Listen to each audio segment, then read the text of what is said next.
Good afternoon, one and all. Welcome to this meeting of the Santa Barbara Community College District Board of Trustees. It is March 25th, and we are about to begin with the Pledge of Allegiance led by Anna Everett. I pledge allegiance to the flag of the United States of America and to the republic for which it stands, one nation, under God, indivisible, with liberty and justice for all. Thank you all. I notice that some of us are standing and some of us are being seated, but the reality is that when we stand up, we disappear from the screen. And that's why I stay seated. The roll call will show that 1, 2, 3, 4, 5, 6. Let's see who's missing. Is Jonathan here? Yeah. Jonathan is here. I believe we're all here. Yes. Yes. All right. So let the record show that we are all present. I have not received any requests for public comment, which means that we are already on item 4. I wish the whole agenda would go this quickly, but we will make headway here. Item 4.1 is a discussion of facilities needs, and there are several documents that have been presented, and this approach to holding a formal meeting really depends on everybody being prepared, having read all of the materials that have been distributed to you. And I hope that's the case, in which case we will move with some due and deliberate speed. Dr. Goswami, do you want to lead off the discussion? Yes. What we did was we shared our facility, needs in two, one with the age of the building and other with the facilities condition index. And we also had some dollar amounts associated with various all the our infrastructure, and that if today if we decide to do all of it, how much will it cost? In a ballpark sense. And I would like to have Lindsay say a few words about the materials that we distributed. And then the board can chime in terms of their perspectives and what they see in terms of our facilities and the condition that they're in. Okay, Lindsay, you're up. Sure. Yeah, okay. I want to speak to some of these documents. So maybe whoever we have here in IT, Clyde, could pull up. How about the one that says FCI in the attachment, SBCC building details sorted by FCI? You don't have to pull them all up, but this is a good one to take a look at. To start, I'm going to give him a minute. Yeah, okay. So this is a building summary report that we actually pulled most of the information for this report from our Fusion system, which some of you are familiar with me talking about the Fusion inventory system of our buildings and assessments.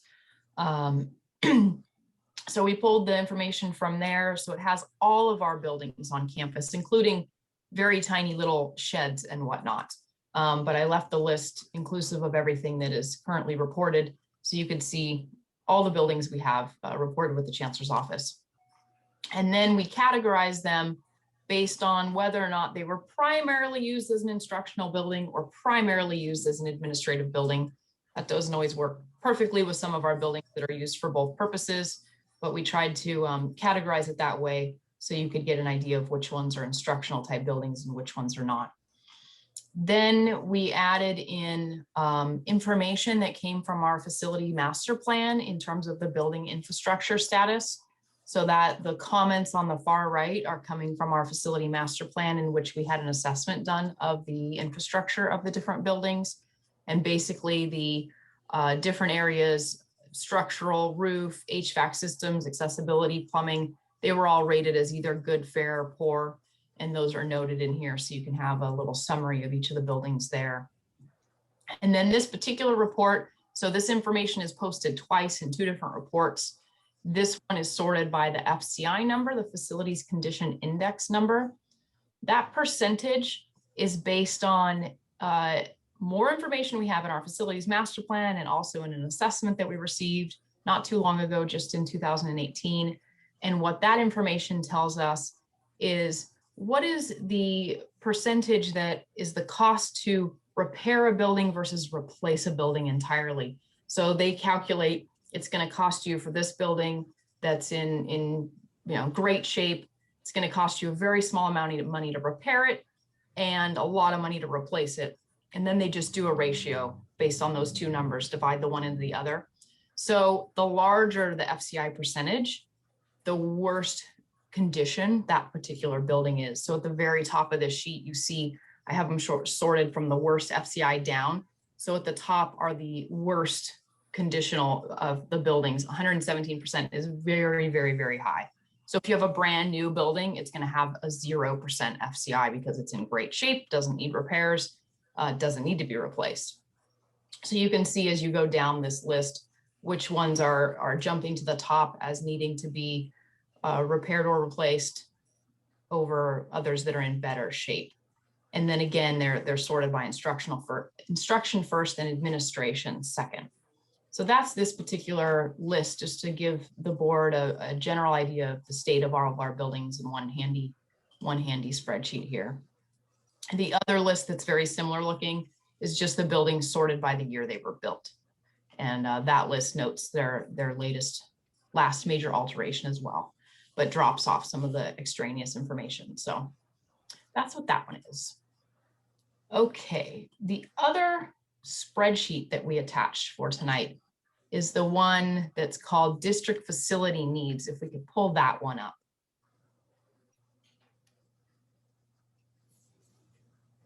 This list, I guess I should wait. Let me be more patient. I'll wait a minute.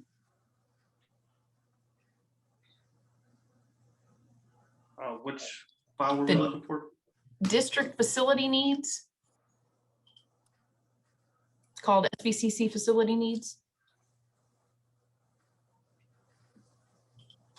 A slight network issue. Give me 1 second. That's okay. This next list has about 16 projects listed of varying types. They're either building replacement, modernization, swing space needs for when you do work on other buildings, infrastructure needs, various projects listed. This list is something we've been working on compiling for about, we started this list a little over a year ago now, after the completion of the facility master plan, using input from the facility master plan. And this list is prioritized in an order of what our highest district facility needs are. And then there you see a lot of different costs. Hopefully this is self-explanatory here of what the estimated local cost of these projects would be, any potential state contribution, and hopefully everyone remembers the very first one on there, the PE building, is one that we already have received funding and approval from the state for, whereas the rest down below are ones that we would need to continue to ask for funding for. And then you go across and we have an escalated local cost. That column is kind of highlighted yellow-orange because that's sort of the column to focus on of what our estimated escalated cost would be. And then in the far right, we get over to estimated construction start date. And this is put together in a fashion where one project is done in a correct order, where we're getting swing space before we do the project and so on. So it's in a logical time order of when these projects occur. except for when they're on different campuses. And for example, a project on the Schott campus wouldn't impact a project on the main campus. This list, I also want to point out, is a list that we did review back last year around this time. And we converted this list into our Chancellor's Office required 5-year capital outlay plan. So every summer we have to give to the Chancellor's Office a 5-year capital outlay plan. And these projects are what we noted in our 5-year capital outlay plan last year. There's no modifications to this list from last time in terms of the projects that are listed here and what we presented to the Chancellor's Office as our facility needs last time. The other document that I don't think you need to pull up, Clyde, but the last document attached to this is a written report where I attempted to summarize all the thoughts I just relayed to all of you so you could read it on your own time, and some other background information about our facilities and where we've been and where we're heading with the different information we've compiled from the facilities master plan in the last couple of years. So I don't think we need to go over that unless anyone has questions about that. Is, just to be clear, that last document where you pulled together your thoughts, is that the one entitled Building Details Sorted by Year Built? No, the one I'm referring to is the one called Facilities Discussion Report for the board. Okay. And it looks like a Word doc. Right, I saw that. That was well done. Thank you. Mm-hmm.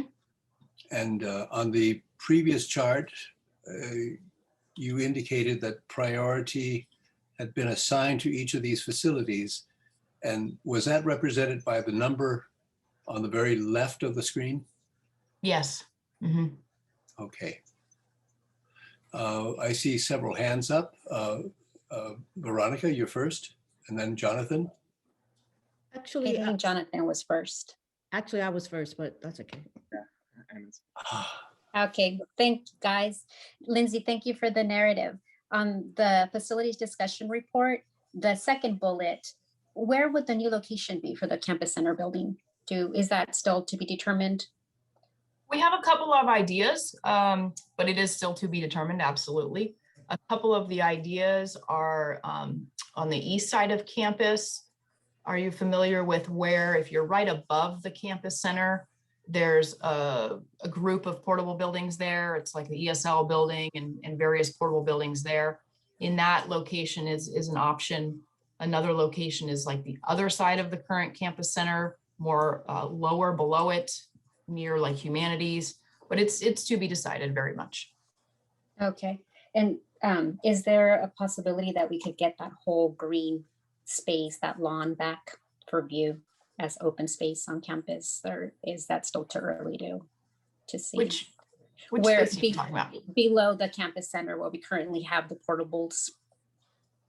There's only, we used to, I guess, alumni that remember, folks that, are much older than me now, we used to have that nice view before the portables. Is that still something to be discussed or to get public input in? Yeah, we also didn't used to have a parking lot there. It was a big grass field with a parking lot. So. Yeah, people describe something beautiful, so I could imagine. So I'm wondering when that, I know public would want to give their input on that, since we have such beautiful views that we can, so that's still to be determined. We can look on that. And then on the, so the 5th page, where the heading is infrastructure, the synthetic turf installation of Pershing Park. So would that mean that our MOU is going to change with the city? Because I'm thinking with a synthetic turf there, it really is no longer going to be accessible to the public, just how you can't just walk onto the La Playa field now. Is that what we're thinking of doing? Is just completely changing what the public access is going to be to Pershing Park? No, I have not had a discussion like that, so I can't really comment on that. That hasn't been any discussion I've been in terms of replacing the turf. That grass that's there is so heavily used, it's hard to keep in good condition. I know the city has communicated with us and we've communicated with them about the concept of turning it into turf. And they've been supportive of that as long as we could fund it. Okay, because that's what that 10th bullet there says, the synthetic turf installation in Pershing Park. So that's not, that's just like an idea, but not something that's necessarily being considered or, All of these are ideas without funding. yeah, okay. Because that was the main one that stuck out from this list, that would drastically change the public community use with turf, and just similar to how we have with Playa now, how folks can't just get on the turf and start working out. I'm not certain about that. We haven't discussed Yeah, possibility yeah, that would okay. change that at all. It may not. Yeah. That's And how- then the photovoltaic system, is that for the solar panels, like the charging stations we have like in the parking lot for that money we got from the Prop 39? That's what a photovoltaic system is, solar panels. Yeah, so additional solar panels on campus, like on the east side of campus, or additional ones on the west side, either or and both. Okay, and then the ones we got from that Prop 39 funding that are currently on the West Campus, those going forward, we would just maintain and replace as the need arises. Right, they're not going anywhere. Yeah, Yeah. stay there, Okay. continue to operate. All right, those were my only comments. Thank you, Lindsay. Let me go back to Anna. I think you probably were first. I didn't look down the line far enough. You're muted, Anna. Yes, thank you. One of the things that I noticed is that my hand is brown and it's fading into the background. So You have a I'm- brown curtain. that- yeah, and I'm gonna have to use a white hand, but that's okay. I can deal with that. So I can be recognized. So one of the questions that I had, Lindsay, having to do with the facilities condition index is just that, two questions. One is, as we are getting this global view of all of the buildings and entities, are we trying to settle on a certain percentage that needs to be addressed, or are we looking at a wish list? And then the second question is, what's the baseline for something that needs to be addressed, refurbished, rebuilt, or there's some kind of hazard involved? Is there a certain percentage of the FCI that we need to be concerned about? Like, is it 30%? Is it 40%? Dr. Goswami, do you want to speak to that one, or I can too? It's up to you. Well, no, I mean, that's a policy decision. Typically what happens with FCI is that the growth of FCI of a particular building over the years is not linear. Now it stays at 5% and then creeps up to 8%, then creeps up to 10%, 12%, and then suddenly it starts to exponentially go up. So by the time you're at 30-35%, you'll quickly reach 50 or 60% very shortly after that, because the building is beginning to deteriorate. So it is not a linear thing. So that's why it is a policy decision as to how long do you want to wait before you invest in the building. One policy decision could be that moment it hits 15% or 20%, we do something to keep it there, okay? Or we'll let's save money and wait for the future something to happen, and then try to tackle it when it's at 50% or 70%. And remember, it's a trade-off in a sense that if you decide to do it early, you're doing it in $2021. And then if you wait 5 or 6 or 7 years, you'll do it in $28, $30, which will be much higher. So all these trade-offs that we have to sort out as a policy matter. Understood.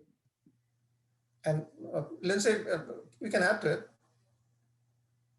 Yeah, I didn't have anything too earth-shattering to add. I am familiar with private universities often do have a percentage that is within their policy that they try to stay within. They tend to have quite a bit more funding than we have. So funding is a huge part of it. If we had the funding to, modernize, replace buildings, that would help reduce our aging facilities and reduce the FCI percentages. And then the only other part I was thinking is that, as the buildings age and deteriorate and those percentages go up, they're more costly to us. We're doing a lot of emergency repairs that really are quite costly to the district and disruptive to our services. And then my other question had to do with, we're getting this global view. You know, is there a prioritizing that we're supposed to take in terms of, you know, some of these buildings, or is this just, here's everything and now you guys decide? I mean, do we have a sense of how we're prioritizing? I know instruction is one thing, administration is another, dual, you know, purpose is another, but I'm just trying to get a sense of, we got all this information and it's great, but what are we gonna do with it, as, you know? Yes, I mean, clearly at some point in time, we'll have to prioritize. And, you know, again, you know, there'll be so many variables, you know, as to which one is more important. You know, clearly use is important. Clearly intensity of use is also more important, you know, and likely increase in cost of deferral, you know. That's right, that's right, okay. And then we have I to got also, you know, balance it against the amount of money that we have. Right, got it.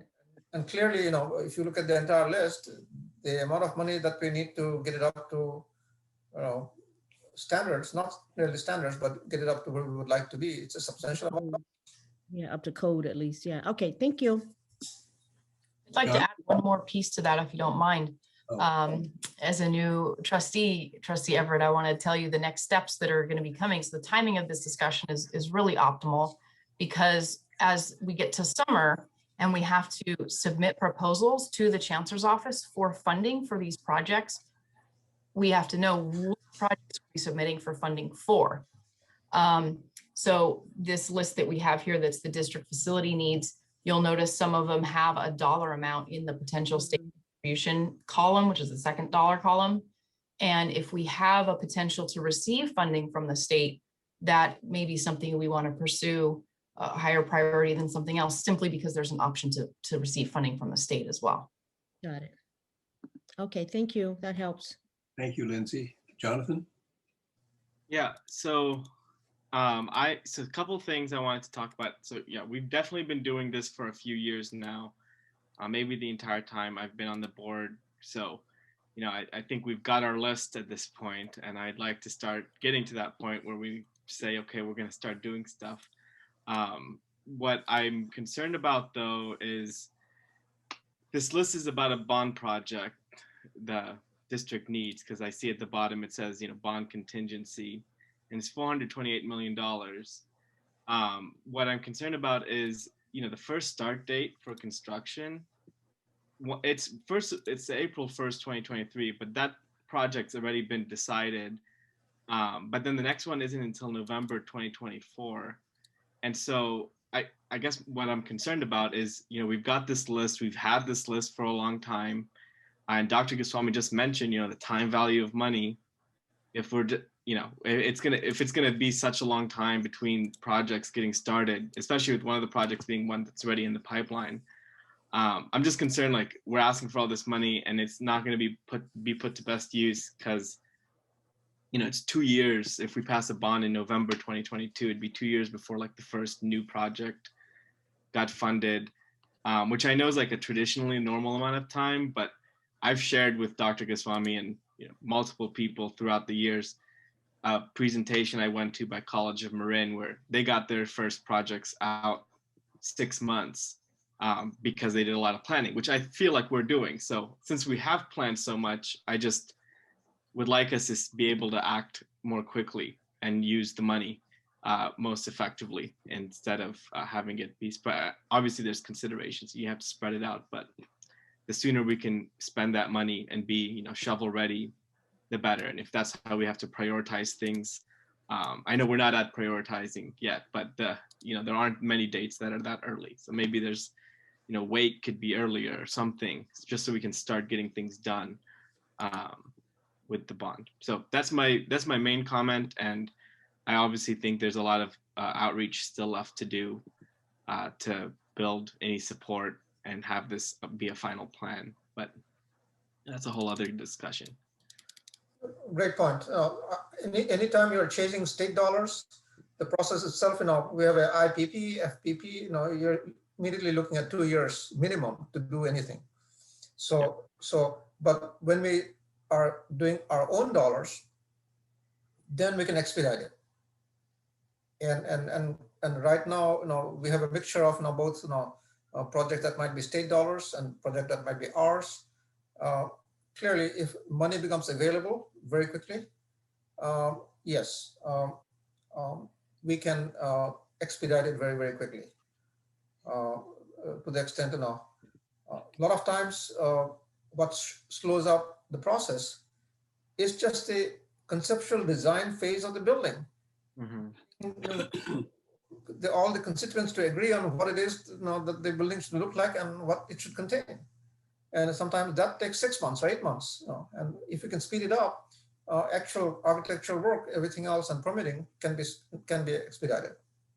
Yes, I would support that. And if we can do anything before the bond passes, if we do a bond, obviously that's not decided, but the more we can do before, that was what the whole theory of the presentation from Marin was. It was, do as much as you can before you pass the bond and you're building 6 months in, compared to 2 years later. Like they compared the traditional process to what they did. So whatever we can do now, I totally hear you. It takes a long time for those stuff. So if we have any way we can invest now to get things out of the way, and we can start going 6 months after a bond passes, that'd be ideal.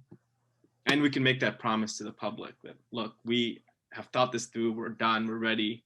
Your money, we are prioritizing the time value of your money. Okay, thank you, Jonathan. Robert? Thank you, Peter. First of all, I'd like to thank Lindsay and Dr. Goswami and all those who worked on these documents for a job well done. I've seen a lot of this information since I've been on the board in a lot of different forms. And I found, maybe because I'm finally understanding it all better, but I found it to be in a format that I could really dig into and look at as I read through it. I view the last document you presented, I still have it up here in my own copy, 18 items, as the starting point for moving ahead with our serious discussions about a bond measure. Jonathan was talking about a number of good things. I didn't disagree with anything he said, but at some point we have to decide, are we going to do a bond or not? And if we do a bond, who are we going to hire to help us do that? And how much money are we going to ask for? I noticed that the bottom number for local costs for the 18 items is $428 million. A lot of people may gasp at that number and think, you can't possibly ask for that kind of money from the public in a bond measure, but I don't know. We're at some point have to make a decision. How much can we ask for? Does it make a difference whether we ask for 100 million or 400 million? Maybe it doesn't make any difference in the likelihood of success. But I view this document today as the starting point for us beginning a serious evaluation of a bond measure. And I don't know when we have to make a decision about when we're going to go ahead with it, but I think we got to keep our eye on the prize. And this document, I think, is the working document that we can view as to, what our ultimate wish list is. If we can't go for $428 million, then what do we start cutting? I guess that's the ultimate decision. So anyway, I appreciate receiving this information now. And I look forward to future discussions on how we're going to move ahead. Thank you, Robert. Kate, you haven't had a chance yet, then I'll go back to Veronica. Yes, thanks. I just wanted to follow up on what Trustee Miller and Trustee Aboud had to say, and I completely agree. I feel like the work that the college is doing to lay out what its facilities needs are just been really excellent. I think this is way clearer than what I've seen out of other institutions, agencies. And so it's really helpful, and it's going to really help us because obviously we will need to prioritize. I hope that we will come back to talk more specifically about going out for a bond. with a first step, getting some bond polling data. And I just hope that that comes back soon. I really, I would love us to be ahead of the curve on this time, instead of constantly feeling like we are catching up. And in terms of the data, we're ahead of the curve. That this piece is really, really good. So thank you. Thank you. Veronica? Thank you, Peter. And just to Jonathan's point about getting, plans out and so that we can break ground in construction, that would be the ideal thing. I don't know that that's feasible for us at Santa Barbara City College, and I'd like to, I guess, learn more. I'm looking at the cost estimate summary and anticipated time schedule from the 2018 the Fusion report. And for the student services renovation, the preliminary plans were over $500,000. The working drawings were over $500,000. So we were looking at 1.2 million just for plans and drawings. That's just for one building. I have the whole binder here for the rest of the stuff. How is that even possible for us we don't have that money to be able to get ahead in this? Am I correct? So I think, drawing actual plans, is one matter. That will certainly cost dollars that you mentioned. But I think to get even to that point, there's another 4 or 5 months of work before that. As terms of what do you want? Now, do you want these offices together or those offices together? Or do you all of those things? Do you want 2 elevators or 1 elevator? So I think my intent is once we decide on projects that we might want to pursue, then things that we can do internally in terms of vetting it through the constituents and getting some consensus in terms of what we will have in the buildings, I'd like to get it done. And then moment money becomes available, we can go to the architects for renderings and everything else. When's the education master plan going to be updated? So that is, the plan is to get it updated by end of this year. And so that's my ambitious goal. Whether we get there or not, we'll see. And so there's a couple of things. One is, the number of buildings and the type of buildings we need for the size of institutions we want to be. And sometimes, some things are independent of that those buildings will be here no matter what. And we need to do some things about it. So those things have to kind of converge when it comes to the bond. And I'll also add a third point to that, as we are thinking about it, is that housing always comes up as an issue, in some form or another. And that's an area where we don't need general obligation bonds. If we want to do something, we can do some revenue bonds also, because student rent pays for the bond, So hopefully today we get to discuss a little bit about your thoughts about student housing in some form or another, whether we do it or we do it in partnership with somebody, or whether we can identify areas on campus to do that, or whether near campus or wherever. But some thoughts about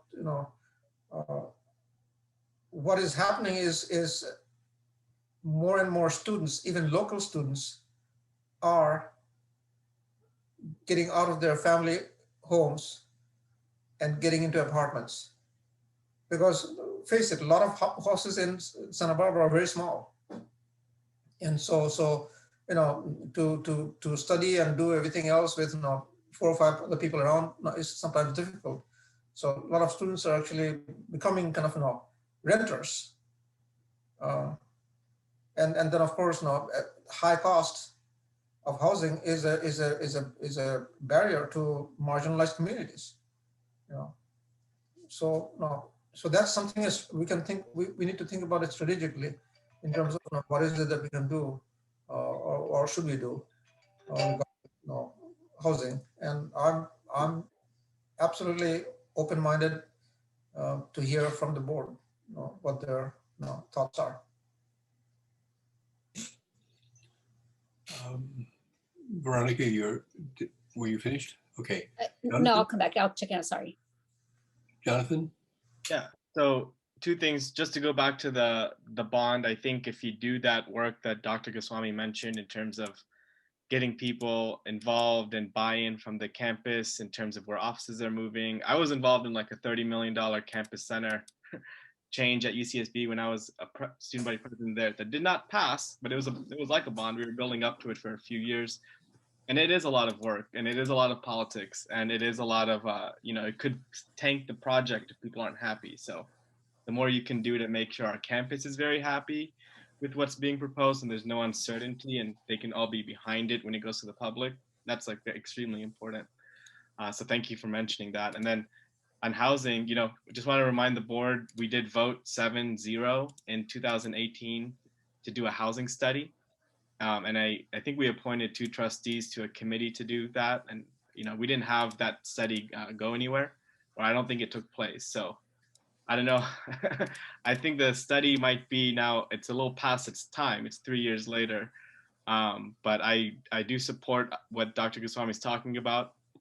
We could do revenue bonds. We could use land that we've got. I would suggest, and I can get you in contact with him, but Frank Thompson, who's a local affordable housing developer in Santa Barbara County, he gave me a tour back in 2018 too, of the campus, on the West Campus, and even along Loma Alta, of sites he'd already scouted out, and he had drawn up little sketches. He's really good at this, of finding different revenue sources, federal and state revenue sources as well as local, and how to do it with a nonprofit or private developer as a partnership. And he had numbers ready for me, like you can have 100 people here, 200 here. And that's just conceptual, of course, but it makes it really real. You can think like this is an actual possibility. It's not just, we have a lot of the parking lots, and I think that's really underutilized land on the coast.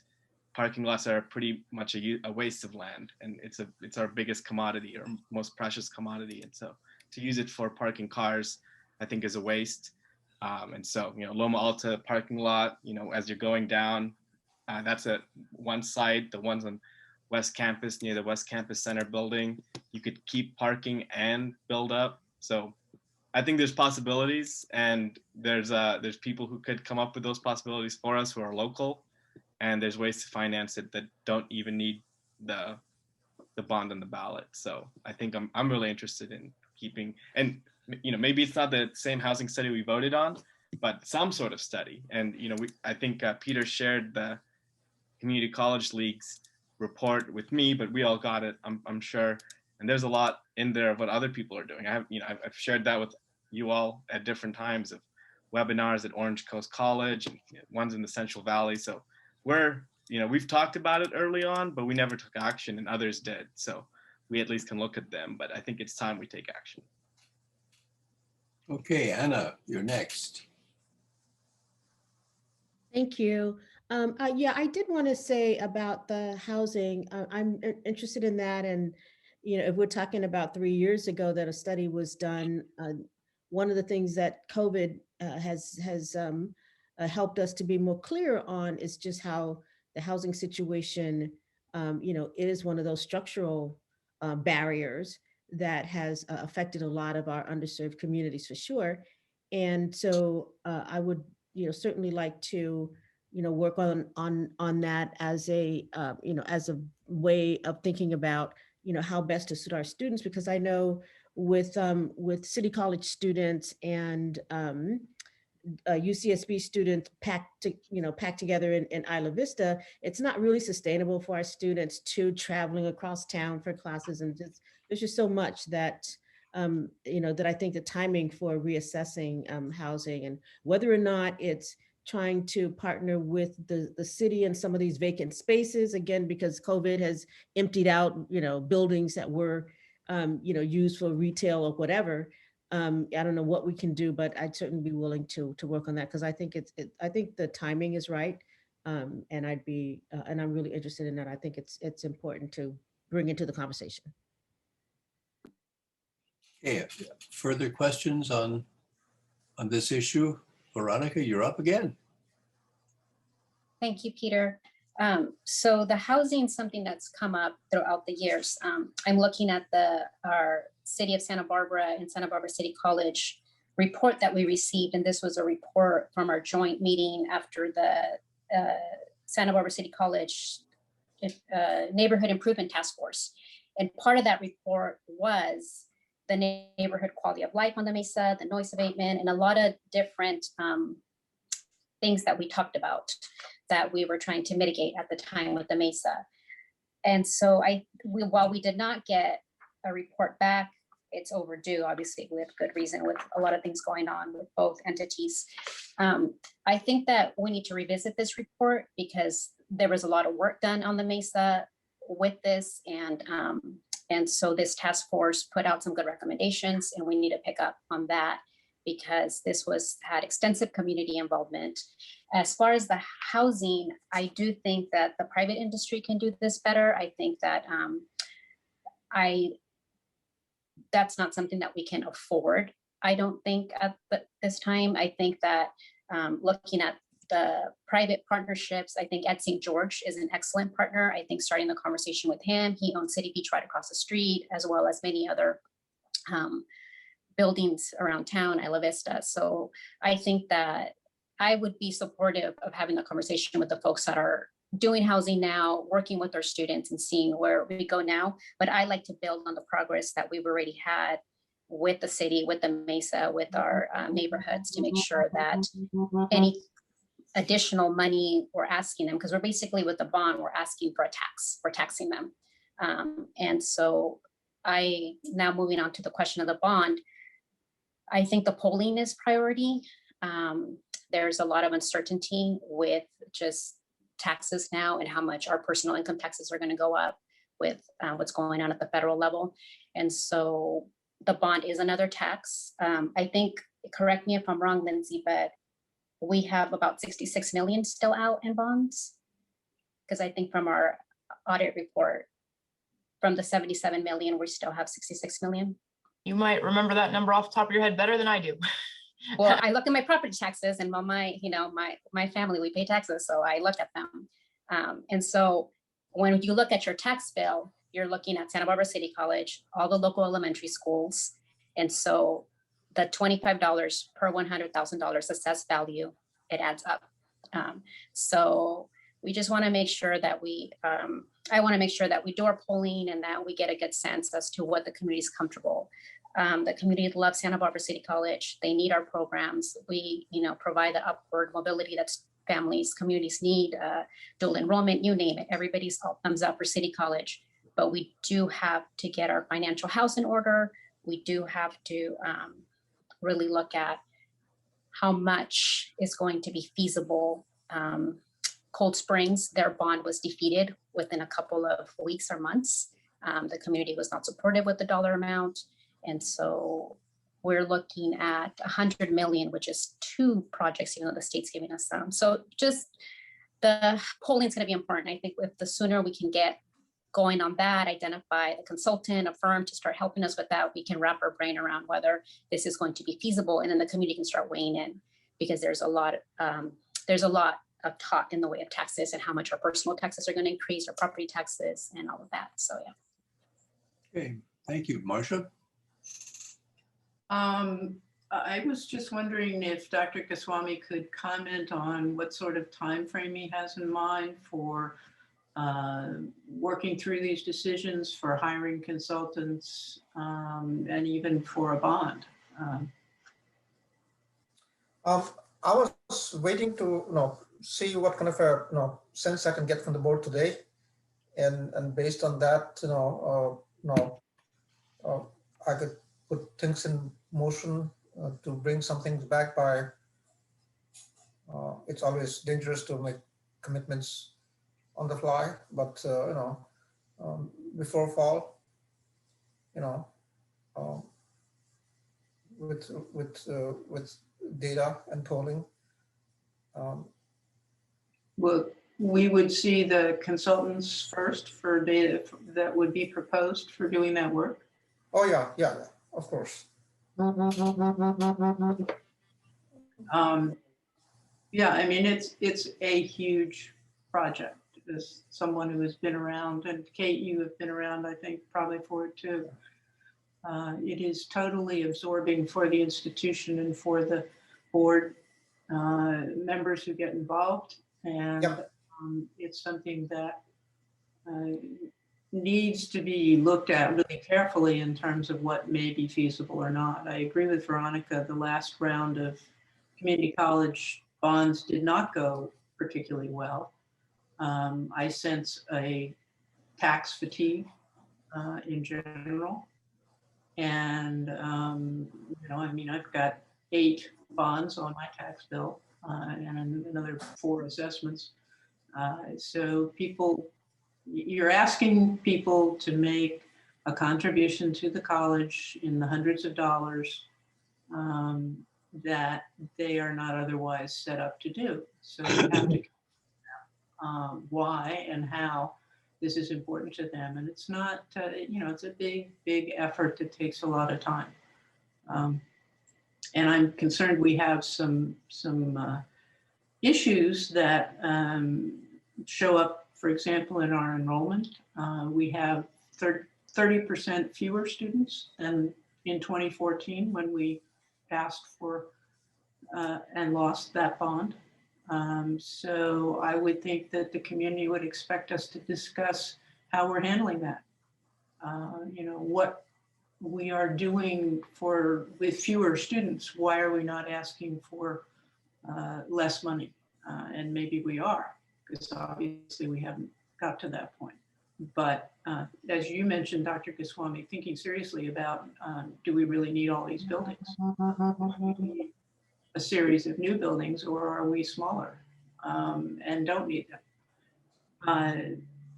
The other part that I think is very concerning is the percent of in-district students.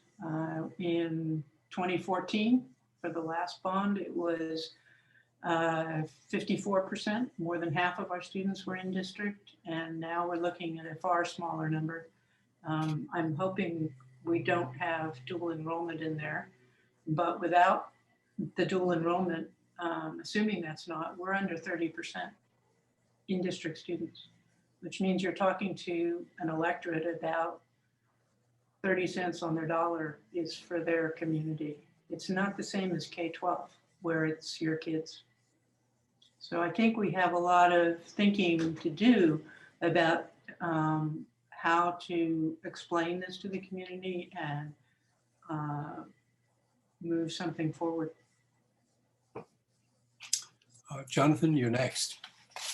I just wanted to give us some good news, though, that a year ago, right before the pandemic started, we did a survey, not a poll, but we had very good name recognition and just reputation in the community. So I don't think there's any negatives. Like a lot of these negative problems we talk about, it's very insider stuff. Like we care about it, and like the people who really follow the board meetings care about it. But the survey kind of told me that most people don't. They have a very positive view of Santa Barbara City College, and so I'm confident that we're good on that front still. Nothing has radically changed since last year on that front, among others. And also that Goleta Unified School District passed a pretty big bond in November during the middle of a pandemic. And so just wanted to note that I think, I don't know the number. I think it was 200 million is what my memory tells me. But they did pass it. And that's like pretty much half our district. So just wanted to mention that. So Dr. Goswami, I think based on this discussion, my question of you is, what's next? What would you need in order to come back to the board with a recommendation about initiating a bond measure? I think what I'm taking from this conversation is that the list of the document, the 18 list of the 18 items over there, that could become the starting point. And I think we need to put some additional screens in that, in a sense that if you prioritize this way, here's what's rise to the top. If you prioritize this way, here's what rises to the top. If you prioritize another way, here are the things that rise to the top. And so I think I'd like to bring that kind of a conversation fairly quickly, so that I get a sense of where the board is and the college community is now, and that way, I mean, we cannot go to the community every 5 years, every 7 years, so we have to be, do what we can get by for at least 10 years, 10 or 12 years. So we have to think that way also, in terms of, that, we don't want to put the college in a situation where, we can provide services because we have to close down this building because, it's falling apart, or the repairs of the building is going to cost millions of dollars that we don't have. So, and then of course, coupled with that, I think my intent is, as we develop lists, I will engage the community also. Community means outside of SBCC, so that they are not surprised that you came up with this or whatever it is.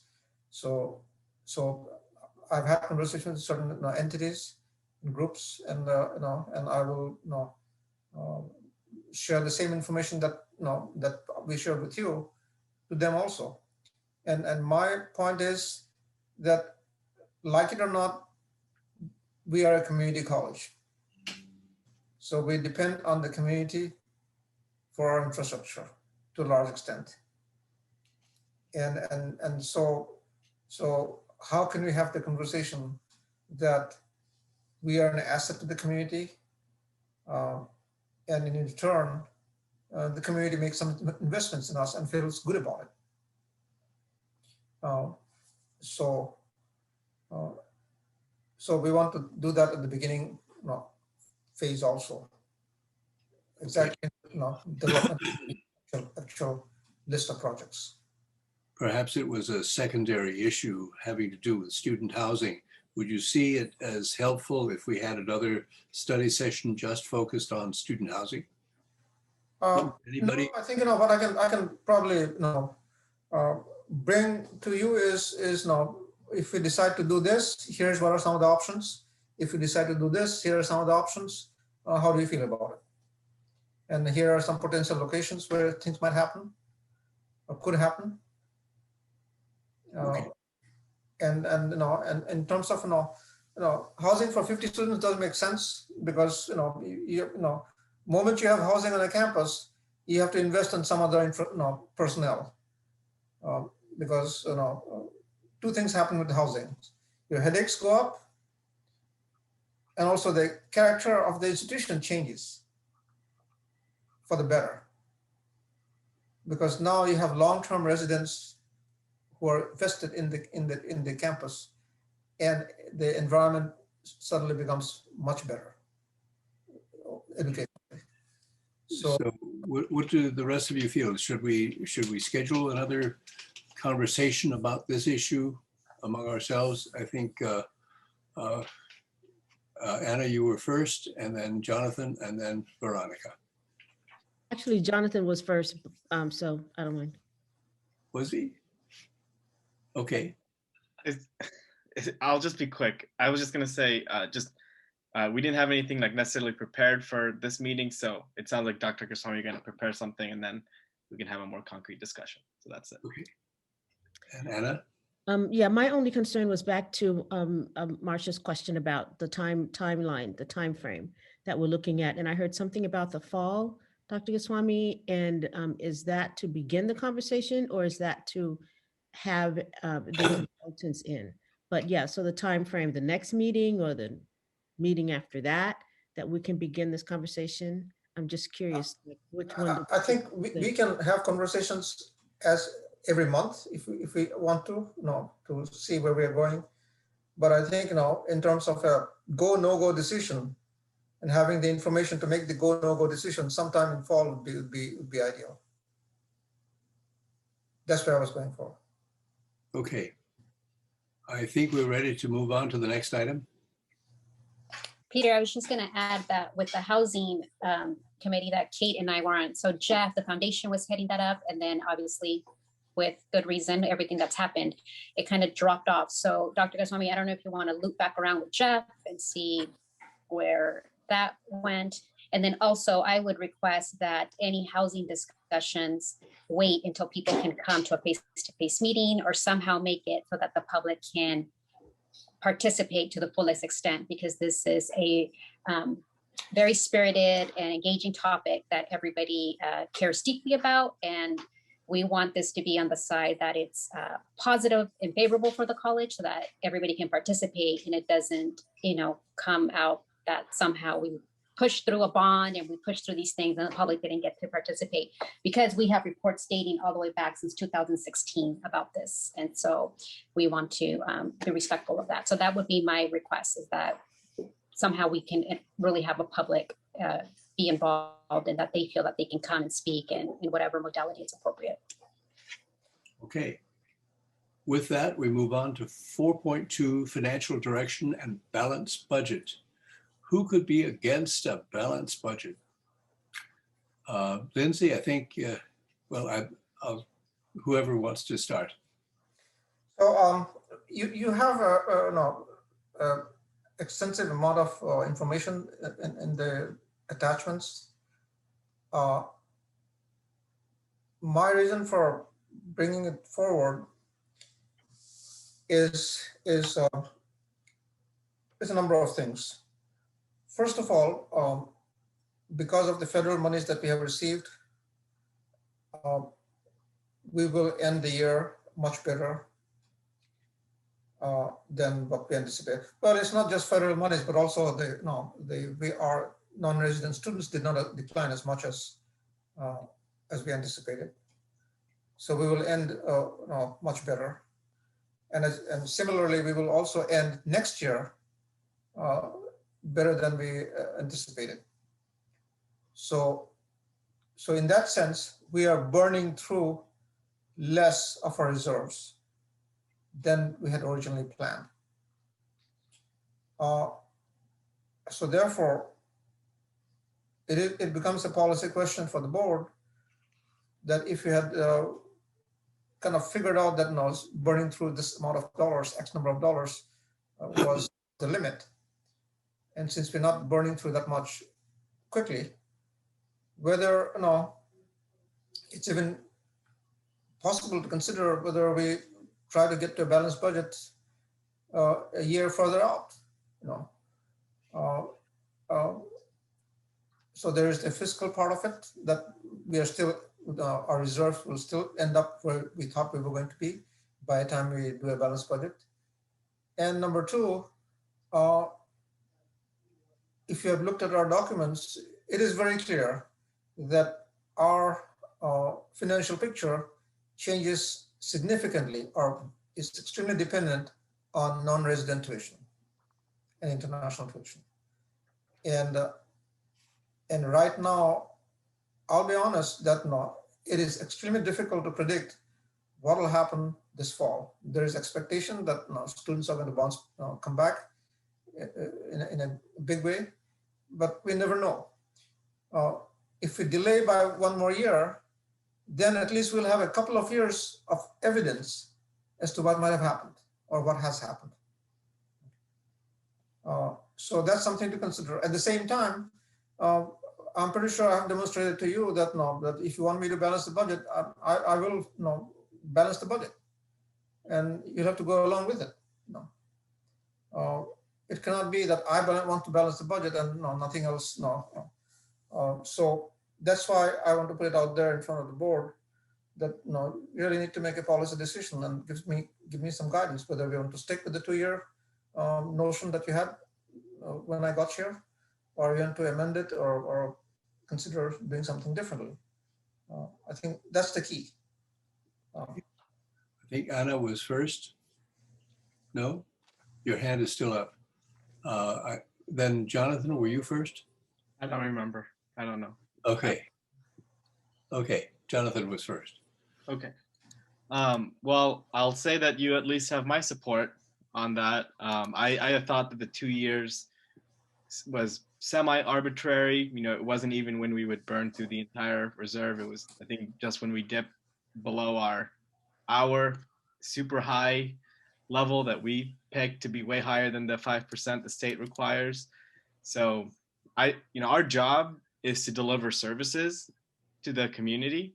Our job is not to have the most balanced budget, especially if we are able to operate with the federal monies and we're still adjusting to the aftermath of COVID.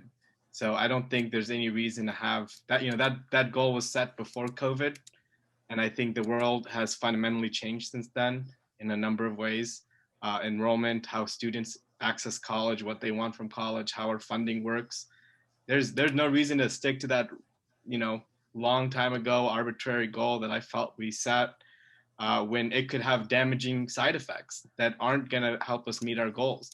And I'm not going to say it. Well, I'm going to say it because I know Dr. Goswami didn't want to say it. But when he says, you want me to balance the budget and you're going to have to go along with it, that means you're going to have to go along with layoffs and reductions in service. And, a lot of people upset that Santa Barbara City College is not doing what they want it to do or what they need from it. While we do have monies, while there's, pots of money from the federal stimulus bills that are also in our college budget. So if he's saying that one more year is a better option and, part of our budget needs to incorporate having 1,100 international students to help get to that balanced budget. And thank you for bringing that up, because I've always said, balancing budget is not just cutting, it's also raising revenue. And that's what we need to do, is raise revenue, not just cut. So, take an extra year. We're going to be pretty fine either way financially, thanks to our reserve and thanks to the stimulus. Let's have a good college instead of a balanced budget. I mean, we'll get a balanced budget a little later and we'll have a better college to show for it, instead of putting the balanced budget ahead of the quality services when, who knows how the world continues to change. And I think it's just better to prioritize delivering quality education services while having fiscal solvency, but we're not even close to being insolvent. We're like still above our extra high or designated reserve. So I think our responsibility is educational quality. Thank you. Thank you, Jonathan. Next is Veronica. Okay. Oh, I'm sorry. You can go. Yeah, thank you. I don't necessarily disagree with anything Jonathan just said, but I thought that we made a decision. I think there was even a vote on it, that we wanted a balanced budget within 2 years. And I don't remember when we did that, or maybe it wasn't a vote, maybe just a sense. But if we're not going for a balanced budget now because of changed circumstances, we need to address that and make that decision. I've been telling people that that's what our policy is. I thought that was our policy. So I want there to be a fulsome board debate on that issue if we're not going for a balanced budget. And Jonathan made a number of good arguments why we should not necessarily be going for a balanced budget. I don't know my view on it. At this point, my state of mind is we're going for a balanced budget. And we want that achieved within, I think we decided this a year ago, within 2 years. So we're saying within a year or so, we want a balanced budget. Secondly, I guess I have a question about where are the federal monies considered in the two documents that were part of the agenda? I don't see them. I know that we're receiving $20 million from the federal government as a result of the rescue. I don't remember what they call it, the Rescue Act that was just passed. 10 million of which it goes directly to students, I believe, but the other 10 million, my understanding is that is money for us to spend with certain restrictions. So is that money considered in here somewhere? And what about the last, was it like $11 million? Some of that was supposed to go directly to students, and I don't see where that money is either. So I just have a factual question about the federal dollars, and how we incorporate that into the projections. Yeah, I can briefly, mention, and then Lindsay can take you through the actual documents. There are a number of areas where it impacts our, not everything impacts our general fund directly. The three areas are the areas that help us is one, it pays for some of our low enroll classes that we would have canceled otherwise. That's now $800,000, $500,000 million, that range. Then it allows us to also recover some of our losses because of COVID. So the subsidies we give to from the general fund, we give to bookstores and cafeteria and all those places. That's give or take $1 million, $2 now. Those two are this bulk of it for this year. For next year, there is a potential, and we are still researching it, so that's why it's not in the document yet. There is a potential that we may be able to charge indirect costs on the monies that the federal government has awarded us, because managing that amount of dollars is a full-time job and more, substantial burden for the institution. So the new award does have some language that you can recover some indirect cost. So if you're able to do that, then that brings in another $1.5 to $2 million into our general fund. So that's what it is for this year and next year. The intent of the documents that a projection that Lindsay prepared is that in spite of that, our structural deficit is real. So we have to get to a balanced budget no matter what. Okay.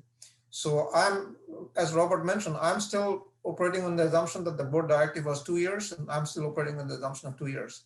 But I wanted to give the board an opportunity that, given these considerations, whether you want to change your guidance to me. Okay, who is next? I'll have to ask here. Okay, Anna? Yes, thank you.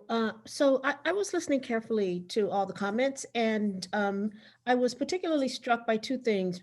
Robert had mentioned that having decided whether by vote or whether a sort of a consensus that folks agreed on, this 2 years is what we're operating on, and talking to folks about.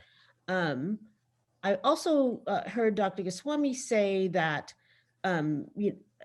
if we push it out to 3 years, we get a better sense of what the realities are, given this 1 year interruption that COVID has created for us. And so, and I liked some of Jonathan's points too about having a sense of recognizing the kind of community college we want to have, versus a rigid time frame for a balanced budget, given the fact that we have a structural deficit. So for me, I think pushing it back to 3 years, because we do have this anomaly of the COVID economy that's changed a lot. So there are numbers that are fluctuating all over the place. Having that extra year would give us a sense of being able to calculate and see some stability, and therefore make a more informed choice about how to go about addressing the structural deficit. So I say have the discussion,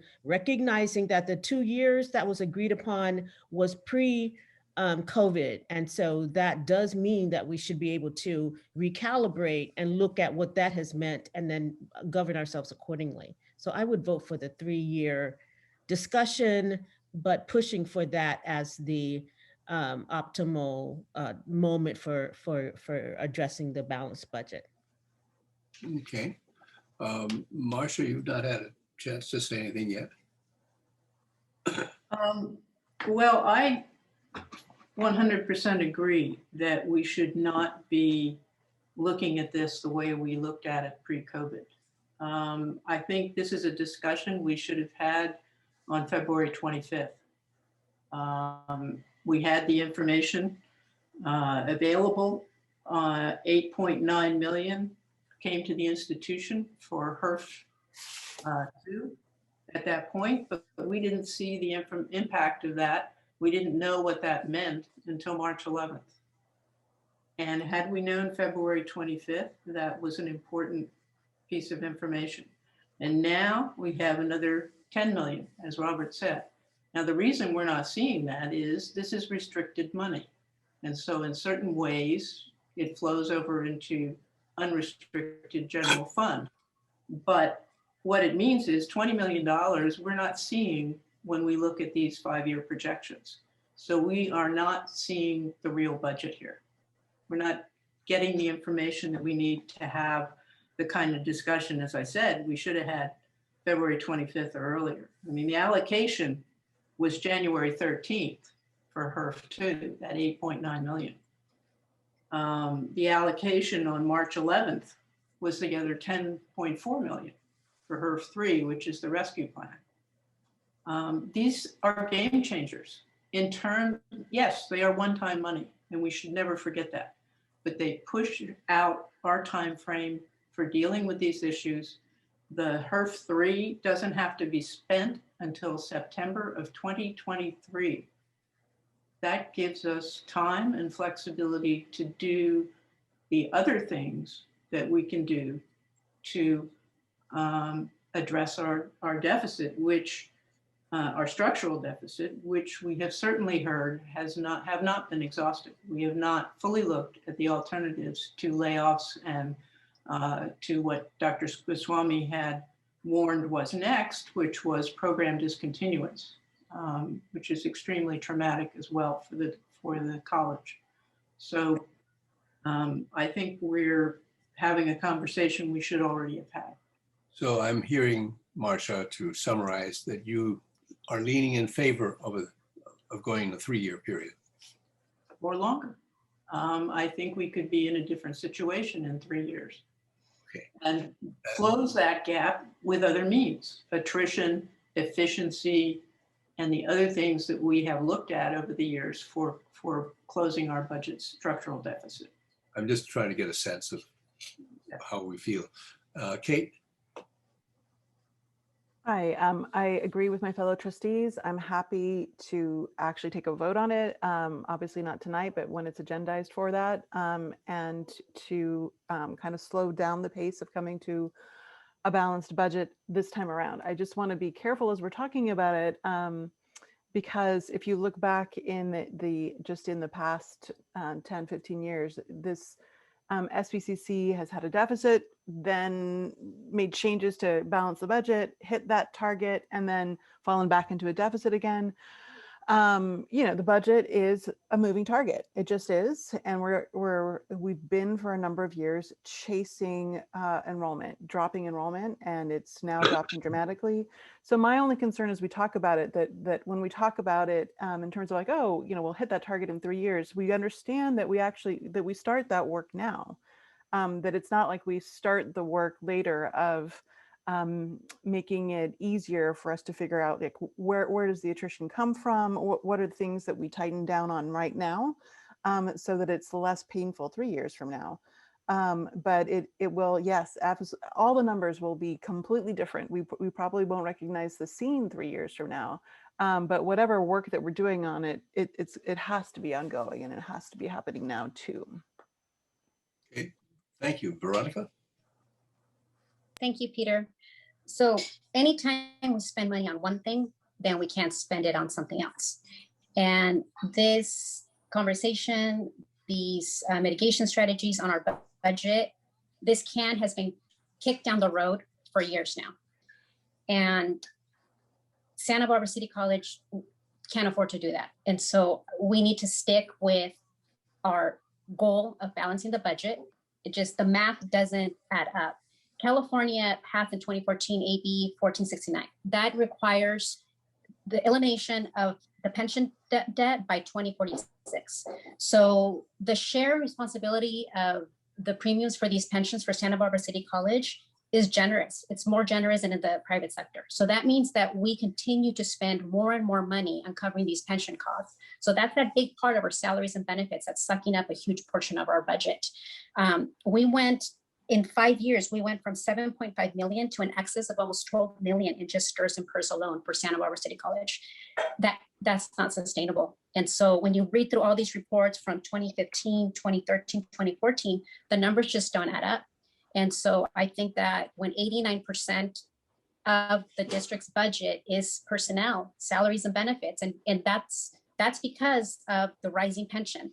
The state legislature contributes to that. I read in the LAO office report, we were gonna get some money to offset for that, but then they gave it to us in a different capacity. I'm not sure. I guess thinking remains the same. We have to balance our budget. The numbers don't add up. And this is going to greatly affect us passing a bond. Our credit rating is dependent on our debt to ratio income. Our reserves is a savings account. A lot of this money is one-time money. We have ongoing expenses, and our biggest expense is people. And we've been talking about that forever, for 3-4 presidents ago. And 89% is not a sustainable standard, according to FICMAC. They specifically say, therefore, no more than 85% of ongoing revenue should be used for salaries and benefits district-wide. We're now at almost 90%. It's not acceptable and it's not responsible. So I think that we need to stick with balancing the budget because that's the right thing to do. That's the right policy direction. Just for purposes of clarity, Veronica, I don't think anybody so far has said we should not balance the budget. At issue is whether we want to hold Dr. Goswami to a 2-year limit or whether we're willing to extend it to make it a 3-year limit. At the end of it, we have a balanced budget. Yes, thank you for clarifying, Peter. And yes, I think we should stick with the plan of 2 years because this can has been kicked down the road for far too long. And trustees that are newer to the board or don't remember, you can go back and listen to all the tapes from the fiscal committee. This conversation has been going on since 2014, 2013. It's been a long time. And it's not going to be good. We need to stick with the plan. It's a responsible thing to do. Thank you all. Dr. Goswami, do you have a sense of the board? I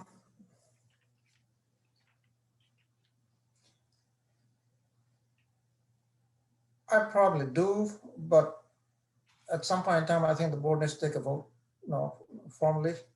So it might be a good idea to put this on the Not today, but no. the upcoming board meeting. But I think I thought I heard something that really troubled me. That we are hiding stuff from the board. So I would like to have Lindsay respond. Thank you, Dr. Swami.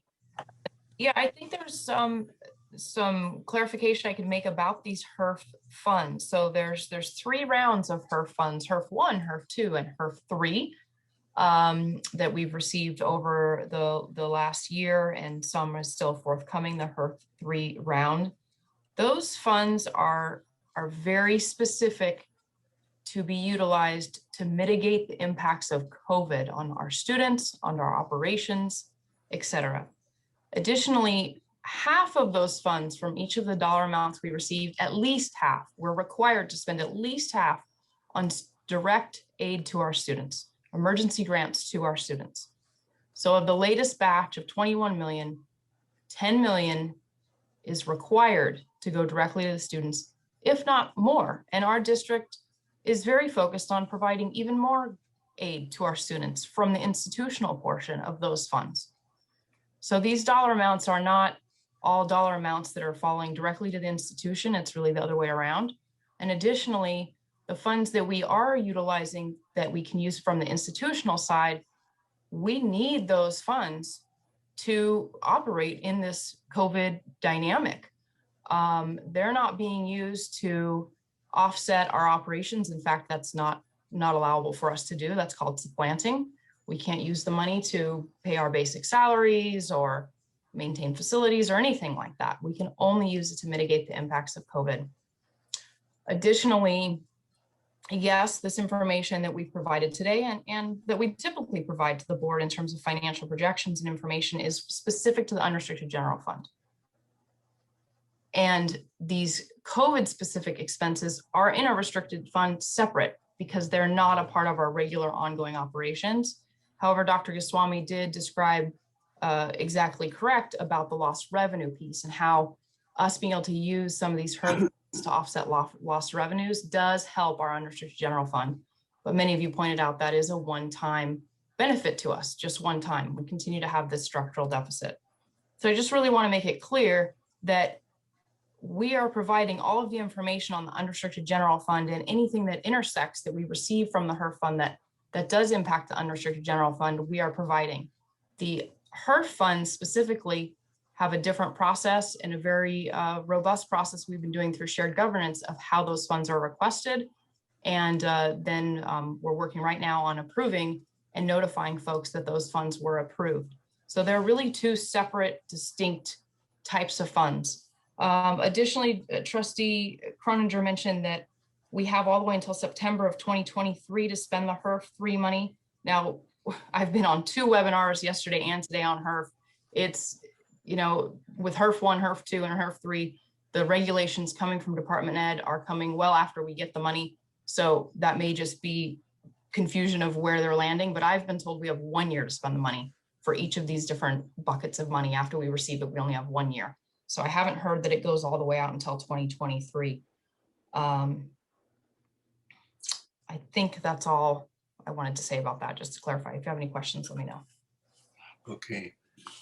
I heard an implied recommendation from Dr. Goswami, and I may be wrong, that you would recommend to us the extension of that deadline from 2 to 3 years for the purpose of acquiring additional enrollment information that might provide more accurate guidance to us for the development of future budgets, all of which would be balanced. Yes, I'd like to propose that for board consideration, but without stepping on the accelerator, without releasing the pressure to cut expenditures and increase revenues. You know, only thing is now I'm trying to spare the institution from having to make some extremely hard decisions. Okay. And when, no matter what it is, when 90% of your budget is on people, you can talk as much as you want in terms of, you know, why did you say $50 here and $100 there? But ultimately, to get to 85%, you cannot cut 5% from the 10%. It has to be people. Okay. That's a given. I think we all understand that, and I'll add my voice to the extension, because I think whether we balance the budget 1 year or the very next year makes less difference than that we do this process well. And if it is possible to spare the institution the kind of pain that you're describing, and that's necessary with most kinds of downsizing. So I think we are done with that. Marcia, if it's urgent, I'll call on you. I want to move on to the next item, though. I just wanted to confirm that Lindsay and I are talking about exactly the same numbers in terms of the dollars that come to the institution under those funds, HERF 1, 2, and 3. And that, again, and Lindsay and I are talking about the same thing, that the HERF money is restricted money. So the only money we saw was $3.5 million of it, not the whole. So far, we are not seeing the whole almost 20 million, not quite, between all of them, or between 2 of them, HERF 2 and 3. So I'm suggesting that to get a better understanding of this, and it answers Robert's question, let's see the restricted money. Let's see what's going on. When we've got, you know, that kind of money flowing into the institution in a hurry, all of a sudden, we need to understand what that means. Okay. Item 3, 4.3, enrollment in the context of COVID-19 pandemic. Who would like to begin on that one?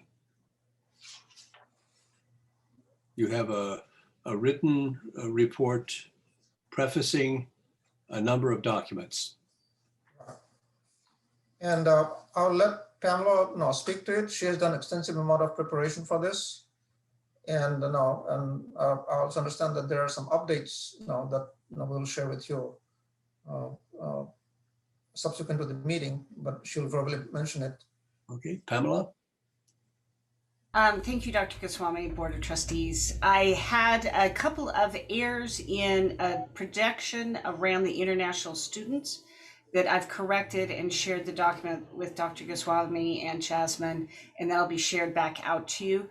We were working to take year-long figures in our prediction and break it down into continuing and new student enrollment, which is a model we'd like to start using more. And when we did that, we had a couple of gaps in the document. So we have more accurate information, and it corresponds to the enrollment predictions that Lindsay has been using to help us think about where we might be with international students. So that's a corrected document, and that's the one that talks about disaggregated enrollment during COVID. And so there's that piece. I wrote a more extensive board narrative for you. It's both as a PDF and then in the board documents. And then I attached for you a study that the RP group did for fall with 98 participating community colleges in the state. I had referred to that a couple of different times when I talked about enrollment during COVID for us. You can see it puts us right kind of in the middle of the state average. We were down about 9% in total headcount, close to 12% in what will translate to FTS as we continue to work through our documents. And then I tried to update the enrollment figures so that you could see last month's enrollment report with some additional components that you had requested when we met. And so I've added some more details so you could see disaggregation in our documents and some other articles and updates, all of which point to what we might have known anecdotally. And you can see as we start to aggregate more data, we're not alone in a nationwide downturn in community college enrollment. The students we've lost most directly are our most vulnerable students. They tend to be our students who are Pell Grant eligible. They tend to be our first generation students. They're tending to be male, and they're tending to be students of color. And when we have students who hit all four of those demographic categories in one body, we know that those are the students who didn't re-enroll with us.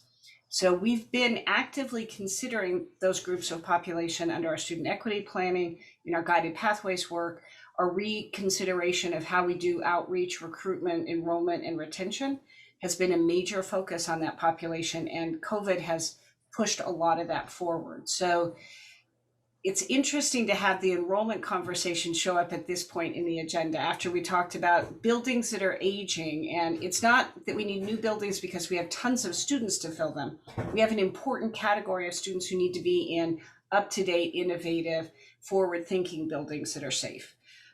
It's interesting to be thinking about our fiscal picture 3 years from now when we are in an unprecedented global pandemic that has disrupted our entire notion of what enrollment looks like. So this is a snapshot about where we are now. And I'll tell you, I have never in my life felt less capable of making a solid prediction about what to expect next than I am today sitting in front of you. Fall of 2019, we were at a point where our enrollment stabilized. We had done enormous work to shrink the schedule to what we felt like was a right size. We were continuing to fine tune that to be more efficient. And I really felt like we had gotten to a place where we had a handle on our strategic enrollment management for that work. And then the whole world turned upside down. We did a great job responding quickly. The retention of students in spring 20, you can see from the data that you have in front of you, shows how well faculty responded right in the middle of the crisis. Our work through summer and fall helped establish ways to keep as many students as we could. And even with that good work, students slipped through our fingers. We lost students at the level of whether or not they were successful in online courses. It's harder to retain students the next semester when they've not succeeded with passing units in the semester previous. So we know that there's more work that we can do on the student services side, the faculty connection points. And it's hard to look at some of that data and think, it's amazing that we've done as well as we have. And it truly is. It's amazing we've done as well as we have. And every student we've lost is a significant loss to the institution and our community. So we're working through these spaces, and I tried to give you as much of a kind of a national picture, a state picture, and then our local understanding about where we are for your consideration. So thank you. Other questions of Pamela? A John, whole bunch of them. Anna first. Anna was first. Thank you. First of all, aside from the corrections that you had to make, I really want to thank you for the hard work on the document. It was legible for me, someone who's not used to good. seeing those kinds of documents on a regular basis. So I'm getting an education in that regard. I just had two observations and maybe questions. One is I noticed that Pam, when you were talking about the Dr. Ralston, when you were talking about the students who, I think they called them who stopped out. Yeah, and then looking at which demographic group they were, I was struck by the fact that one of the observations was that women students or female students was the somewhat consistent number, and so there were improvements in those numbers, but you couldn't tell if the improvement in the female students had to do with their persistence and improvements, or whether it was the fact that there were fewer males and these other categories that you recognizing. And so that's something that I would be interested to know, if we can get a handle on that. And then the other thing I was interested in was, and I'm not sure if that was your document, but I was interested in how, as we are not alone, in this pandemic morass, but that other colleges, the 4-year and the community colleges, are similarly affected. But I did notice that some of the 4-year colleges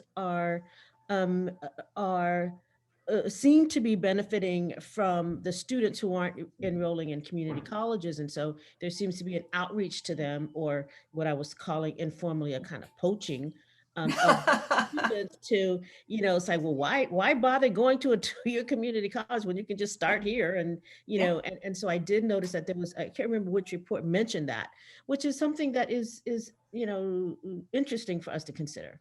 But yeah, so those were the 2 points that really struck me in the overall, really interesting and informative, and I thought well articulated set of documents there. So thank you.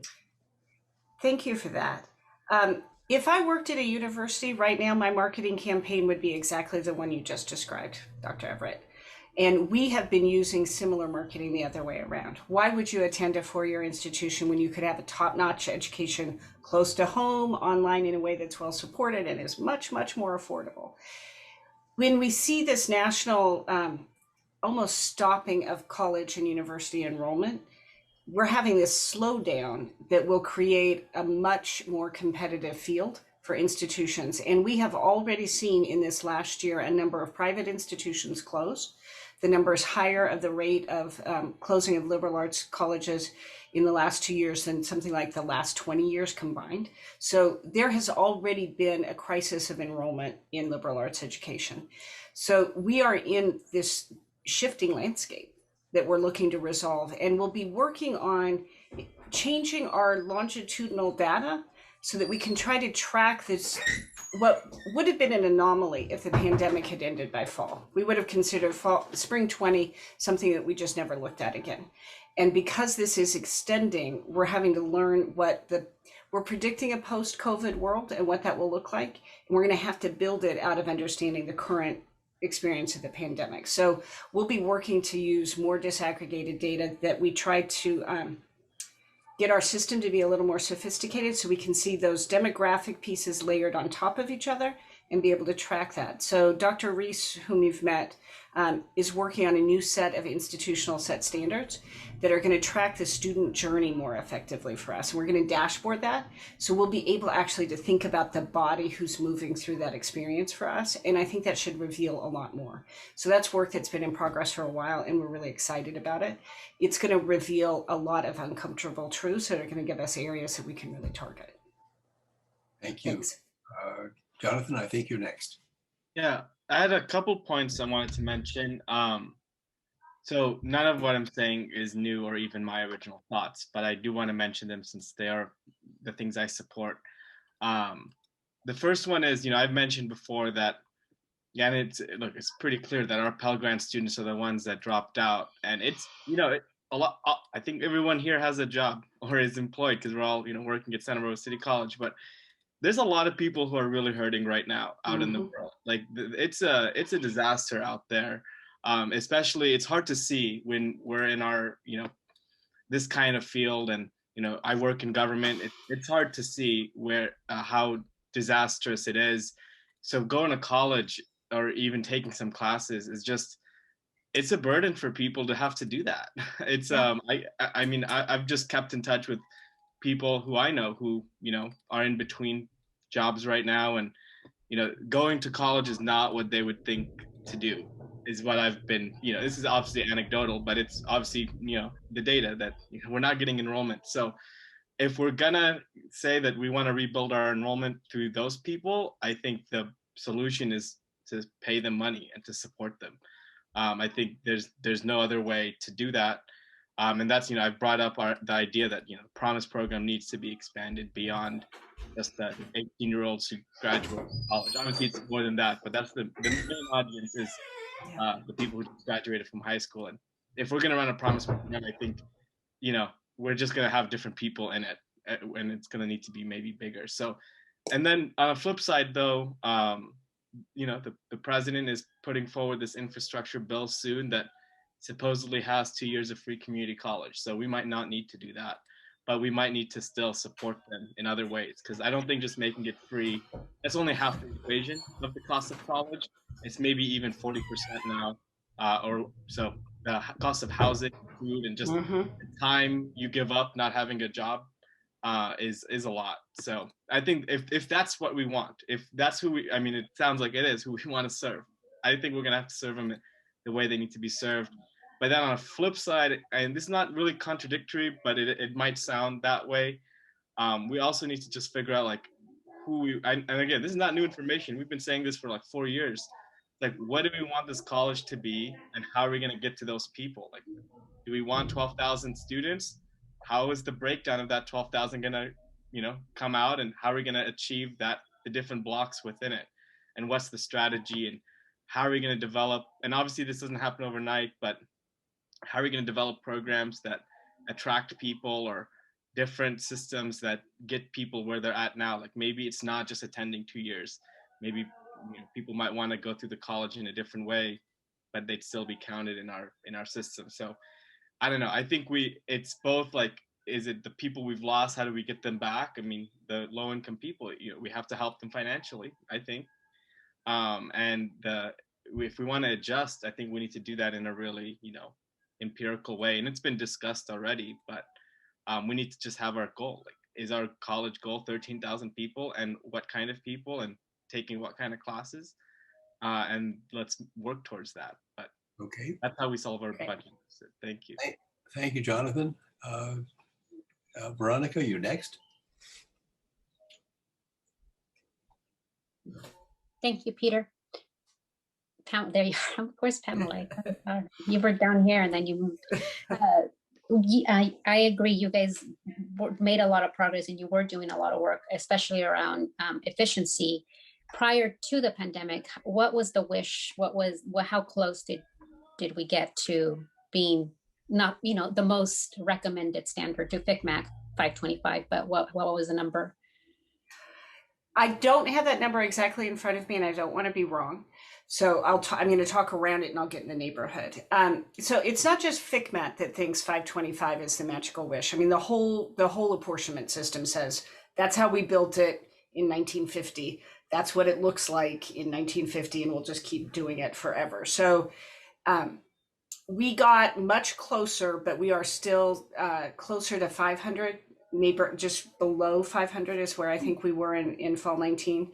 Our plans into spring were getting us even closer. We are not there right now. So we have been running larger classes because of COVID and online work. We've been running smaller classes. And so I'll be doing analysis with our strategic enrollment management committee to kind of look back over what that looks like for this year. Because one of the things that we'll be doing in a post-pandemic world is looking at, first and foremost, where were we successful for students in our online education? Where did we struggle the most for students in our online education? We will never again have an experiment like this in our lives to see where our strengths and weaknesses were. We're going to use that data as fully as we can.